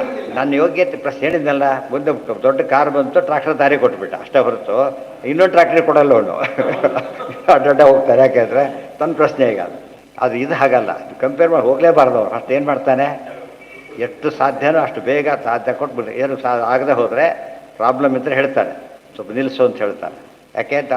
ದಾರಿ ಕೊಡೋಕ್ಕೆ ನಂಗೆ ಟೈಮ್ ಬೇಕು ಅಂತ. ಅದು ತಪ್ಪಲ್ಲ. ಅದು ಬಿಟ್ಟು ಕೊಡೋದೇ ಇಲ್ಲ, ಹಾಗೆಲ್ಲ ಹೇಳಕ್ಕೆ ಬರೋದಿಲ್ಲ. ಅವರು ಸೊ ದೊಡ್ಡವರು ಆ ರೀತಿ ನಡ್ಕೊಳ್ಳೋದ್ರಿಂದ ದೋಷ ಅಲ್ಲ. ಹ್ಞೂ ಬರಲೇಬೇಕು. ಅದಕ್ಕೆ ಅವ್ರು ಪಾರ್ಟ್ ಆಫ್ ದ ಡ್ಯೂಟಿ ಅಂತ ಹೇಳಲಿಲ್ಲ. ಪಾರ್ಟ್ ಆಫ್ ಅವ್ರ ಸಾಧನೆ ಆದ್ದರಿಂದ ದೋಷ ಅಂತ ಕರೆಯೋದಿಲ್ಲ. ಮಹತೋ ನಿಯಮಾದ್ ವಿಷ್ಣೋ ಪ್ರೀತ್ಯಾ ಮುಕ್ತೌ ಸುಖೋನ್ನತಿ ಕೇಚಿನ್ ನಿವೃತ್ತ ಮಿತ್ಯಾಹು ಮಹಾನಿಯಮಪ್ಯುತ ಇದು. ಅದಕ್ಕೇನೆ ಪ್ರವೃತ್ತ ಕರ್ಮ ಅಂತ ಕರೆಯೋದಾದರೆ ಈ ರೀತಿ ಕರೀರಿ, ಇಲ್ಲವರೆ ಪ್ರವೃತ್ತದ ಕರೀಲೇಬೇಡಿ. ಅದು ಕೂಡ ಏನು ಆ್ಯಕ್ಚುಲಿ ನಿವೃತ್ತ ಕರ್ಮನೇ. ಇದು ವೆರಿ ಇಂಟ್ರೆಸ್ಟಿಂಗ್. ದೇವತೆಗಳು ಮಾಡ್ತಕ್ಕಂತಹ ದೊಡ್ಡ ದೊಡ್ಡ ಸಾಧನೆಗಳು ನಮಗೆ ಬೇಡ ಅಂಥೇಳಿ ಅವರು ಮಾಡ್ತಾರಲ್ಲ, ಸಿಟ್ಟು ಬರುತ್ತೆ ನಮಗೆ. ನಮಗೆ ಫಲ ಕೇಳಬೇಡಿ ಅನ್ನೋದು, ಅವ್ರು ಫಲ ಕೇಳ್ತಾ ಕೂತಿದ್ದಾರೆ ಜೋರಾಗಿ. ತಪ್ಪಾಗಲಿಲ್ಲ ಈಗ ಅಂತ ಕೇಳಿದರೆ ಇಲ್ಲ, ಅವ್ರಿಗೆ ಅವ್ರು ನಿಜವಾಗ್ಲೂ ಫಲ ಎಂಥದ್ದು ಅವ್ರು ಕೇಳ್ತಿರೋದು ನಿವೃತ್ತ ಫಲದ ಮತ್ತೊಂದು ಮುಖನೇ ಹೊರತು ಅದು ಇದಲ್ಲ ಆಚಾರ. ಅದಕ್ಕೆ ನೀವು ಪ್ರವೃತ್ತ ಅಂತ ಕರ್ಕೊಳ್ಳಿ, ಆದರೆ ಅದು ಎಂಥ ಪ್ರವೃತ್ತ ಅದು ಇದಕ್ಕೋಸ್ಕರ ಸಿಕ್ಲಿ ಹೀಗದು ನಿವೃತ್ತನೇ ಹೊರತು ಫಲ ಪ್ರವೃತ್ತ ಅಲ್ಲ. ಈ ಕ್ಲಾರಿಫಿಕೇಶನ್ ಕೊಡದೆ ಹೋಗಿದ್ರೆ ನಮ್ಮ ಸಮಸ್ಯೆ ಹಾಗೆ ಉಳಿದು ಬಿಡ್ತಾ ಇತ್ತು. ಅದು ಪರಿಹಾರ ಮಾಡೋಕ್ಕೆ ಕಾರಣ ಕೊಟ್ಟಿದ್ದು. ಯದಿ ದೇವಾಶ್ಚ ಋಷಿಯೋ ನಿಂದ್ಯಂತೆ ಯತ್ರ ಕುತ್ರಚಿತ್ ನ ತಾವತಾ ಗುಣ. ಇಲ್ಲೊಂದು ಪ್ರಶ್ನೆ ಬಂತೀಗ. ದಕ್ಷ ಪ್ರಜಾಪತಿ ಸಾಕಷ್ಟು ಬೈತಿದ್ದರ ಸ್ಥಿತಿದೇವಿ ಈಗ ಗೊತ್ತಾಯ್ತಾ. ಆದರೆ ಅದು ನೋಟ್ ಕೊಟ್ರಿ. ಈಗ ಆ ರೀತಿ ಕೊಡ್ತಾರೆ ಅಂತ ತಿಳ್ಕೊಂಡು ದಕ್ಷ ಪ್ರಜಾಪತಿಯನ್ನು ಕೆಟ್ಟವನು ತಿಳ್ಕೊಳ್ಳೋಕೆ ಹೋಗಬೇಡಿ. ಅವ್ನು ನಾವೆಲ್ಲ ಬೈಲೋಕ್ಕೆ ಅವಕಾಶ ನಮಗಿಲ್ಲ, ಗೊತ್ತಾಯ್ತಾ. ಆಫೀಸರ್ ಯಾರೋ ಬೈತಿರ್ತಾರೆ, ನಾವು ಬೈಗೋದ್ರೆ ನಮ್ಮ ಕೆಲಸ ಕೆಟ್ಟೋಗುತ್ತೆ ಅಷ್ಟೇ, ಮಾಡಾಗಿಲ್ಲ. ಅದು ಯದಿ ದೇವಾಶ್ಚ ಋಷಯ ನಿಂದ್ಯಂತೆ ಯತ್ರ ಕುತ್ರಚಿತ್. ದೇವತೆಗಳನ್ನು ಋಷಿಗಳನ್ನು ಅಲ್ಲಲ್ಲಿ ಬೈದಾಗ ಕಾಣಿಸುತ್ತೆ ನಮಗೆ. ನತಾವತಾ ಗುಣೈರ್ಹೀನಾ ಚಿತ್ತಪ್ರಜ್ಞಾ ಹಿ ತೇವ. ಅವರೆಲ್ಲ ಸಿದ್ಧರವರೆಲ್ಲ ಕೂಡ. ಅದರಿಂದ ಗುಣಗಳ ದೋಷ ಇದೆ ಅಂತ ಆ ಪರ್ಟಿಕ್ಯುಲರ್ ದೋಷ ಇದೆ ಅಷ್ಟೇ, ಅದು ತೆಗಿಲಕ್ಕೆ ಹೇಳ್ತಾರೆ ಹೊರತು ಯಾವುದಕ್ಕಲ್ಲ. ಅವ್ರ ಸ್ವರೂಪನೇ ಕೆಟ್ಟರು ಅಂತಾಗಲಿ ಅಲ್ಲ, ದ್ವೇಷ ಮಾಡೋಕ್ಕೆ ಹೋಗೋದಿಲ್ಲ, ಅರ್ಥ ಮಾಡ್ಕೋಬೇಕು ಅಂತ ಹೇಳ್ತಾರೆ. ಯಥಾ ಯೋಗ್ಯಂತೂ ತಾತ್ಪರ್ಯಂ ನಿಂದಾಯಾಮ್ ಅನ್ಯ ದೇವತೋ ಇತಿ ಗಾರುಡೆ. ನಿಂದೆಯ ತಾತ್ಪರ್ಯ ಬೇರೆ, ಈ ನಿಂದೆ ತಾತ್ಪರ್ಯ ಬೇರೆ. ಬುದ್ಧಿವಂತ ಫಸ್ಟ್ ಕ್ಲಾಸ್ ಬರ್ದಾನೆ, ಕ್ಲಾಸಲ್ಲೇ ಫಸ್ಟ್. ಅವ್ನು ಕರೆದು ಮೇಷ್ಟು ಬೈತಿದ್ದಾನೆ, ಗೊತ್ತಾಯ್ತಾ. ಅವ್ರಿಗೆ ಕರೆದು ಫೇಲ್ ಆದವ್ರನ್ನ ಬಾತ್ ಕೂಡ ಆಡಿಸ್ತಾ ಇಲ್ಲ. ಸಿಟ್ಟು ಬರೋದು ದೊಡ್ಡವ್ರು, ಏನು ರೈತಾ ನಾನು ಇಷ್ಟು ದೊಡ್ಡರು ಬೈತಿದ್ದಾರೆ, ಅವ್ನು ಏನು ಮಾಡಿಲ್ಲ, ಸುಮ್ಮನೆ ಕೂತಿದ್ದಾರಲ್ಲ, ಎಲ್ಲ ಹೋಗೋದು ಕಳಿಸ್ಬಿಟ್ರು. ಇವ್ರು ಯಾಕೆ ಹೇಳ್ತಾರೆ ಅಂದರೆ ಇನ್ನೂ ಸಾಧನೆ ಮಾಡಬೇಕು ಇವನು ಪಾಪ. ನೀನು 100 ತೊಗೊಳ್ಳೋನು ಯಾಕೆ 99 ತೊಗೊಂಡು ಅಂತ ಬೈತಿದ್ದಾರೆ. ಅವನಿಗೆ ಫೇಲಾಗೋರು ಪಾಸ್ ಆಗಿಬಿಟ್ಟಿದಾರಲ್ಲ, ಖುಷಿ ಅವರಿಗೆ. ನೀನು ದೊಡ್ಡ ಸಾಧನೆ ಅಂತ ಕರೀತಾರೆ ಅವ್ರು. ಆದ್ದರಿಂದ ಅದು ದೊಡ್ಡದಲ್ಲ. ಅದನ್ನು ಏನು ಸರಿ ಅವನೇನು ತಿಳ್ಕೊತಾನೆ, ನೋಡಿದ್ಯಾ ನನ್ನ ಹೊಗಳಿದ್ರು, ಅವನು ಬೈತಿದ್ದಾರೆ ಅಂದರೆ ನಾನೇ ಅವನಿಗಿಂತ ಭಾರಿ ಶ್ರೇಷ್ಠ. ಆ ಅರ್ಥ ಇಲ್ಲ ಅದಕ್ಕೆ, ಗೊತ್ತಾಯ್ತಾ. ನಿನ್ನ ಯೋಗ್ಯತೆ ಮೀರಿ ನೀನು ಬಂದಿದೆ, ಅವನ ಯೋಗ್ಯತೆ ಇದ್ದಷ್ಟು ಉಪಯೋಗ ಮಾಡ್ಕೋತಾ ಇಲ್ಲ ಅವನು. ಅದನ್ನು ಮಾಡಬೇಕು ಅಂತ ಹೇಳ್ತಿದ್ದಾರೆ. ಅದು ನಿಂದೆಯ ತಾತ್ಪರ್ಯ. ಇದು ನಹಿ ನಿಂದಾನ್ಯಾಯ ಅಂತ ಹೆಸರಿದ್ದಕ್ಕೆ. ನಹಿ ನಿಂದಾನ್ಯಾಯ ಅಂದ್ರೇನು, ನಿಂದೆ ಮಾಡೋ ಉದ್ದೇಶ ನಿಂದೆ ಮಾಡೋದಕ್ಕಲ್ಲ. ನಿನಗಿಂತ ಉತ್ತಮರಿದ್ದಾರೆ, ಎಚ್ಚರಿಕೆ ಇರಲಿ ಅಂತ ಹೇಳೋದು ಅಷ್ಟೇ ಹೊರತು ಅದು ಹೇಳಬೇಕಾದ್ರೆ ನಿಂದಾನ್ಯಾಯಕ್ಕೆ ಅರ್ಥ ಅದು ನಹಿ ನಿಂದ್ಯಂ ನಿಂದಿತು ಪ್ರವರ್ತತೆ ಕಿಂತು ವಂದ್ಯಮಪಿ. ಈ ನಿಂದಿಸವನಿಗೆ ಇಷ್ಟು ಬೈದು ಒಂದನ್ನು ಹೊಗಳೋ ತಾತ್ಪರ್ಯ ಅದರಲ್ಲಿದೆ. ರುದ್ರಾದೇವತೆಗಳು ಭಾರಿ ಕಡಿಮೆ ಅಂತ ಹೇಳಿದ ತಕ್ಷಣ ಏನು ಬೈತಾರೆ, ಬೈದಕ್ಕೆ ಹೊರಟಿಲ್ಲ. ಅದು ವಿಷ್ಣುವಿಗೆ ಹೋಲಿಸಿದ ಕಡಿಮೆ ಅಂತ ಅರ್ಥನೇ ಹೊರತು ಇಷ್ಟೊತ್ತು ಹೊಗಳಿಲ್ಲ, ಅವ್ರನ್ನ ಎಷ್ಟು ದೊಡ್ಡದು ಅಂತ ಹೇಳಿಲ್ಲ. ಆದ್ದರಿಂದ ದೋಷ ಅಲ್ಲ. ಇವತ್ತು ಅದೇ ಗಲಾಟೆಗಳು ಇತ್ತೀಚೆಗೆ ದಿನ ಬೆಳಗಾರಿ ಇಂಥವುಗಡೆ ಅವ್ರ ಇನ್ನೂ ನಮ್ಮನ್ನು ಬೈತಾರೆ, ದೊಡ್ಡ ಗಲಾಟೆ ಮಾಡೋಲ್ಲ, ಶುರು ಮಾಡಲ್ಲ. ಅದೇ ಹೇಳಿದ್ದು ಅವ್ರು ಗೊತ್ತಾಯ್ತು. ನಮ್ಮನ್ನು ಬೈತಿದ್ದಾರೆ, ಮಾಧವರು ಭಾರಿ ಬದ್ಧರೆಲ್ಲ ಶಿವದ್ವೇಷಿಗಳು ಅಂತ. ಏನು ಅರ್ಥ ಅದಕ್ಕೆ? ಹಿಂದೂ ಬಂದಿರೋದು ಇದಕ್ಕೆ ಏನು ಕೂಗ್ತಿರೋದೇ ಕೆಲಸ. ಹಾಗಾಗಿ ಒಡಕ್ಕೆ ಬಂದಿರೋದು ಅಂತ ಇದೆ. ಇರೋದೊಂದು ಇವ್ರು ಹೇಳೋದೊಂದು, ಹಿಂದೂ ಮುಂದೆ ಬಿಟ್ಬಿಡ್ತಾರೆ, ಅಷ್ಟು ಮಾತ್ರ ಹೇಳ್ತಾರೆ. ಅವರಷ್ಟು ಯಾವ ಶೈವರು ಕೂಡ ಶಿವಸ್ತೋತ್ರ ಮಾಡೋಕ್ಕೆ ಸಾಧ್ಯ ಇಲ್ಲ. ಮಾಧವರು ಮಾಡಿದ ಶಿವಸ್ತುತಿನ ಬೇರೆಯವ್ರು ಮಾಡೋಕ್ಕೆ ಆಗೋದೇ ಇಲ್ಲ. ಅದು ಒಳ್ಳೆ ಶಿವಸ್ತುತಿಗಳು ನಮಗೆ ಬೇಕಾದ್ರೆ ಸಿಗುತ್ತೆ. ಅವ್ರು ಮಾಡೋ ಸ್ತುತಿಗಳು ಹಿಂದೆ ಇರುತ್ತೆ, ಬರೀ ಅದರ ಹೆಸರು ಸ್ತುತಿಯಾಗಿರೋ ಸ್ತುತಿ ಆಗಿರೋದಿಲ್ಲ ಅದು. ಅಂದರೆ ಅದು ಅರ್ಥ ಅಲ್ಲ. ಇವತ್ತು ತಹಸೀಲ್ದಾರರು ಅಸಿಸ್ಟೆಂಟ್ ಕಮಿಷನರ್ ಕಡಿಮೆ ಅಂತ ಕರೆದು ನಿಂದೇನ ಅದು? ಪದವಿಯಲ್ಲಿರೋ ವ್ಯತ್ಯಾಸ ಅಷ್ಟೇ. ಬೈತಾರೆ, ತಹಸೀಲ್ದಾರರು ಬೈತಾರೆ, ಏನು ಮಾಡಬೇಕು ಅದಕ್ಕೀಗ? A C D C with ಕಡಿಮೆ ಅಂತ ಹೇಳಿದರೆ ಬೈದಾಗಾಯ್ತು. ಅದು ಪದವಿ ನೇಚರ್ ಇಷ್ಟಿದೆಯಪ್ಪ ಅಂತ ಅರ್ಥ. ಬಟ್ ಅವ್ರಿಗೆ ಹೇಳೋಕ್ಕೆ ಕೇಳೋಕ್ಕೆ ಸಾಧ್ಯ ಇಲ್ಲ ಅವರೆಲ್ಲ. ಯಾಕೆಂದರೆ ಉದ್ದೇಶ ಏನಿದೆ ಅವರಿಗೆ? ತಿಳ್ಕೊಳ್ಳೋ ಉದ್ದೇಶ ಇಲ್ಲವೇ ಇಲ್ಲ. ಬೈಯೋದು ಮಾತ್ರ ತಲೆಯಲ್ಲಿ ಕೂತಿದೆ. ಅದು ಎಷ್ಟು ಪಾರ್ಟಿ ಹೊಡೆದ್ರೆ ಕೇಳೋದಿಲ್ಲ. ಹಾಂ, ಬಿಟ್ಟುಬಿಡಿ ಅವೆಲ್ಲ ಯಾಕೆ ನಮಗೆ ಅಂತ ಹೇಳಿದ್ದು. ಅದು ಒಗ್ಗವ್ರು ಇರ್ತಾರೆ ಅಲ್ಲಿ ಬಿಟ್ಟು ಅವ್ರಿಗೆ ಹೇಳೋಕ್ಕೆ ಹೋಗೋ ಪ್ರಶ್ನೆನೂ ಇಲ್ಲ. ಯಾಕೆ ಅವ್ರಿಗೆ ಉದ್ದೇಶ ಇಲ್ಲ, ಅವ್ರಿಗೆ ಒಪ್ಕೊಳ್ಳೋ ಉದ್ದೇಶ ಇಲ್ಲ. ಆದ್ದರಿಂದ ಹೇಳಿದಷ್ಟು ಅವ್ರಿಗೆ ಖುಷಿ ಆಗುತ್ತೆ. ಯಾಕೆ ಗೊತ್ತಾ, ಅವ್ರು ಹೇಳಿದಷ್ಟು ಕೂಡ ನಮ್ಮನ್ನು ಕೇರ್ ಮಾಡ್ತಾ ಇನ್ನೂ ಜೋರ ಬಯೋಣ ಅನ್ಸುತ್ತೆ. ಇಗ್ನೋರ್ ಮಾಡಿಬಿಟ್ರೆ ಏನಾಗ್ತಾರೆ, ಎಷ್ಟು ದಿವ್ಸ ಹೋಗ್ಲಿಕ್ಕಾಗುತ್ತೆ, ನಿಂತೋಗ್ಬಿಡೋದು.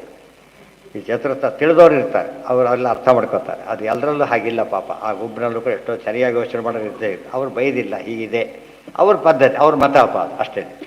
ನೀವು ಬೇರೆ ರೀತಿ ಹೇಳೋಕ್ಕೋದ್ರೆ ಅವ್ರ ಮತಲ್ಲಿ ಹಾಗಿದೆ, ಅದಕ್ಕೆ ಬಿಟ್ಟುಬಿಡು. ಬೈದು ಎಲ್ಲಿ ಬೈದಿದ್ದಾರೆ ನೋಡೋರು, ಬೈದಿಲ್ಲ. ಕಡಿಮೆ ಅಂತ ಹೇಳಿದರೆ ಬೈದ ಅಲ್ಲ, ಆ ವಾಕ್ಯ ಇದೆ, ಅದು ಸುಮ್ಮನೆ ಹೇಳಿದ್ದ, ಅದು ಕೂಡ ವಿತ್ ಪ್ರೂಫ್ ಹೇಳಿದ. ವಿತ್ ಪ್ರೂಫ್ ಇದ್ದಾಗ ಏನು ಮಾಡ್ಬೇಕು, ಅದನ್ನು ಒಪ್ಕೊಡ್ಬೇಕು. ಅದು ವಿವೇಕ, ಕೂಗೋದಲ್ಲ. ಅಲ್ಲಿ ಮುಂದೆ ಇದೆ, ಮುಂದಿಂದ ಓದಲ್ಲ, ಅಲ್ಲೇ ಇದೆ, ಮುಂದೆ ಓದಲ್ಲ ಅವರು. ಮುಂದೆ ಉತ್ತರ ಇದೆ. ಅದು ಕುಡಿದ್ರು ಹೌದು, ಕುಡ್ದಿಲ್ಲ ಅವ್ರು, ಎಷ್ಟು ಕುಡಿದ್ರು ಎಷ್ಟು ಕುಡ ಎಲ್ಲ ವಿಡಿಯೋ ಎಷ್ಟಿದೆ. ಅದು ಅವ್ರ ಜನಕ್ಕೆ ಎಷ್ಟು ಬಿಸ್ಗೇಡ್ ಮಾಡ್ಬೇಕು ಅವ್ರೀಗ. ಕುಡ್ದಿದ್ದು ಸುಳ್ಳು ಅಂತಾರೆ ಅಂಥೇಳಿ ನಾವು ಅಂದಿಲ್ಲ ಅದನ್ನು, ಅರ್ಥ ಆಯ್ತಾ. ಅದು ಗಲಾಟೆ. ಅದು ಬೈಯೋರು ಯಾವಾಗಲೂ ಆ ಪಾಯಿಂಟೇ ಹುಡುಕೋದು, ಆ ರೀತಿ ಮಾಡ್ತಾರೆ. ಅದು ಡಿಸ್ಟರ್ಬ್ ಮಾಡುತ್ತೆ ಉಳಿದವರಿಗೆ, ಭಾರಿ ಕನ್ಫ್ಯೂಷನ್. ನಮ್ಮಲ್ಲೂ ಕೂಡ ಪದ್ಧತಿ ಸರಿಯಾದ ರೀತಿಯಲ್ಲಿ ವ್ಯವಸ್ಥೆ ಇರಬೇಕು. ಅದಕ್ಕೆ ರೆಸ್ಪಾಂಡ್ ಮಾಡೋದೇ ಇಲ್ಲ ಕೆಲವು ಸಲ. ರೆಸ್ಪಾಂಡ್ ಆ ಥರ ರೆಸ್ಪಾಂಡ್ ಮಾಡಬೇಕು, ಬೈಯೋದು ರೆಸ್ಪಾಂಡ್ ಅಲ್ಲ. ವಿಷಯ ಕೊಟ್ಟು ಈ ರೀತಿ ಹೇಳಿದ್ದೇವೆ ಅಷ್ಟೇ. ಇದನ್ನು ಮಿಡಿಸ್ತಾ ಹೋದ್ರೆ ಬಿಟ್ಬಿಡ್ಬೋದು ಅಷ್ಟೇ. ಮತ್ತೆ ನಿಮ್ಗೆ ಹಿಡಿಸಲಿಲ್ಲ ತಾನೆ, ನಿಮ್ಗೆ ಚಾಯ್ಸಿದೆ, ಬಿಟ್ಟುಬಿಡಿ. ಆದರೆ ನಿಮ್ಮ ಮತ್ತಲ್ಲಿ ಏನೋ ಹೇಳ್ತೀವಿ, ನಾವು ಹೇಳ್ತೀವಿ ಅದಕ್ಕೆ ಇಲ್ಲ, ಈ ವಿಷಯ ತಪ್ಪು ಅಂತೀವಿ, ಅರ್ಥ ಹೊತ್ತು ಬೈಯೋದಕ್ಕೆ ಹೋಗೋದಿಲ್ಲ. ಇವರು ದ್ವೇಷದಲ್ಲಿ ಚೇಂಜ್ ಮಾಡ್ತಾರಲ್ಲ, ಅಲ್ಲಿ ನಿಲ್ಲಿಸೋದಿಲ್ಲ. ದ್ವೇಷ ಮಾಡಿ ಪಂಗಡ ಕ್ರಿಯೇಟ್ ಮಾಡಿ ಮಿಸ್ಅಂಡರ್ಸ್ಟ್ಯಾಂಡ್ ಕ್ರಿಯೇಟ್ ಮಾಡೋದು, ಅದು ಭಾರಿ ತಪ್ಪು. ನೀವು ಉತ್ತರ ಇಸ್ಕೊಡಿ, ಹಾಗಲ್ಲ ನಮ್ಮ ಪ್ರಕಾರ ಹೀಗೆ ನೀವು ಹೇಳಿ, ನಿಮ್ಮದನ್ನು ಏನು ತಪ್ಪಲ್ಲ. ಅದು ವಿಮರ್ಶೆ. ಇಲ್ಲಿ ಹೇಳಿದ್ದೀರಿ, ಕೊಡ್ತಾರೆ ಹೀಗಿದೆ ನೋಡಿ ಅಂತ ಹೇಳ್ತಾರೆ. ಮತ್ತೆ ಉತ್ತರ ಕೊಡಬೇಕು. ಅವರು ಕೊಡದೆ ಹೋದರೆ ಅವ್ನು ಬೈದು ಸರಿ ಅಂತಾಗುತ್ತೆ, ಕೊಟ್ಟರೆ ಅವ್ರು ತಿಳ್ಕೊಂಡಿದ್ದು ತಪ್ಪು ಅಂತಾಗುತ್ತೆ. ಇದನ್ನು ಚರ್ಚೆ ಅಂತ ಕರೀತಾರೆ ಹೊರತು ಏನಲ್ಲ, ಅದು ಬೈಯೋ ಪ್ರಶ್ನೆ ಅಲ್ಲ. ಅದು ಮಾತೆತ್ತಿರ ಪಿಕ್ಚರ್ ಕೊಟ್ಟರೆ ತಪ್ಪಾಗುತ್ತೆ. ಅಲ್ಲಿಗೆ ಆ ವಿಷಯ ಮುಗೀತು. ಇದು ಆತ ಎರಡು ಅಧ್ಯಾಯ ಮುಗೀತು ಇವತ್ತು.